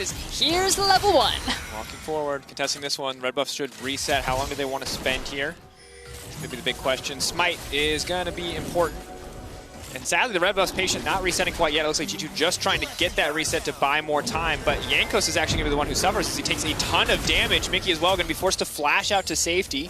And it looks like the bond is between Mickey and Perkz early on here. So trying to maximize the Oathsworn damage in lane. Yeah, it feels like a bit of a blunder there from G2, especially losing both summoner spells on Mickey as Jankos heads back towards his blue buff. Should look for a full clear here. Sofum has a ward on his red buff, so knows that it wasn't taken from him. Can just do a full clear bot side. Now Krug to red. Maybe he does the Raptors, or maybe he walks to top side jungle and tries to get involved into this top side matchup as Wonder is looking to try to get the wave shoved in and a bounce early off of Ben's tower. Yeah, Wonder managing his rage pretty well. The level 2 now coming in, and Camille Mayfish for the all-in here is just going to back off instead. Tactical sweep and the precision protocol. No hook shot wall dive quite yet. I mean, naturally, just thinking about it and theory crafting a bit, you don't have the safety of having the flash, but having access to the ignite makes your kill pressure go up exponentially. Now, the thing about Renekton is he's so powerful with his ultimate, and it's not just about trading, it's about the fact that it's almost like a built-in heal, and your Call of the Meek is such a powerful ability in itself that it really is just about that for Renekton, and then as soon as he gets level 6, he can just keep himself so healthy and so safe into a lane phase. But Ignite, which you don't normally expect to be up into the top side, may change that. Definitely has the potential to. For now, though, we are seeing the Renekton come out on top. Sometimes in early trades, Camille can get an advantage as her passive feels a lot more useful when Renekton doesn't have a few levels in Cold to Meek and can't just stack up that rage very easily. But Wonder holding on to control for now. We're seeing Bin very quickly burn through his mana bar. This might be problematic as the lane phase continues forward. But for those checking in on how Omnistone has been doing, actually pretty solid so far. Has procced Comet, has procced Fleet Footwork. So overall, Camille as a champion who likes a lot of different runes and is now potentially not quite going to be able to all-in Wonder there, is getting a lot of use out of it. And again, the matchup will be a little bit difficult for Wonder until he gets 6, and obviously after first back, so we would expect Bin to be a really big threat here, and Wonder needing to respect him. Is checking in on mid lane. The nerfs to Syndra made this matchup a little bit harder, and it is much easier for Echo than it was in the past, especially once you get access to level 6. Obviously, your ability to just completely deny Syndra's ultimate is a big factor, but even before level 6, the increased mana cost for Syndra make it much harder for her to punish as effectively as she once did in a melee versus range matchup. Yeah, an interesting pivot that we saw coming in the draft, Frosco, is just the difference in priorities on champions, right? Because Lee Sin is someone who can look to keep up with Graves. It feels like early on, look to pressure a lot more, but SOFM being on the back foot is not something that we're used to seeing across the group stage. Even in games that Suning ultimately lose, SOFM usually in a very commanding lead. So while the Jarvan certainly can have big impact across the map, it is not having big impact early in the jungle here, and SOFM gonna have to run for the hills as Jankos just starts to bully him out of his own side. And finally, the shoe is on the other foot for Jankos and G2 in particular, using the priority from both his laners, the teleport from Caps to come back fully stocked. Angel has no mana. He cannot help his jungler out here. Oh, this one's gonna hurt SOFM. He really cares about Krugs. And now stepping forward, Sword Art's going to be in trouble here. Where's the follow-up going to go, though? TP now coming in. Park's actually going to be the one who gets turned on here. The TP now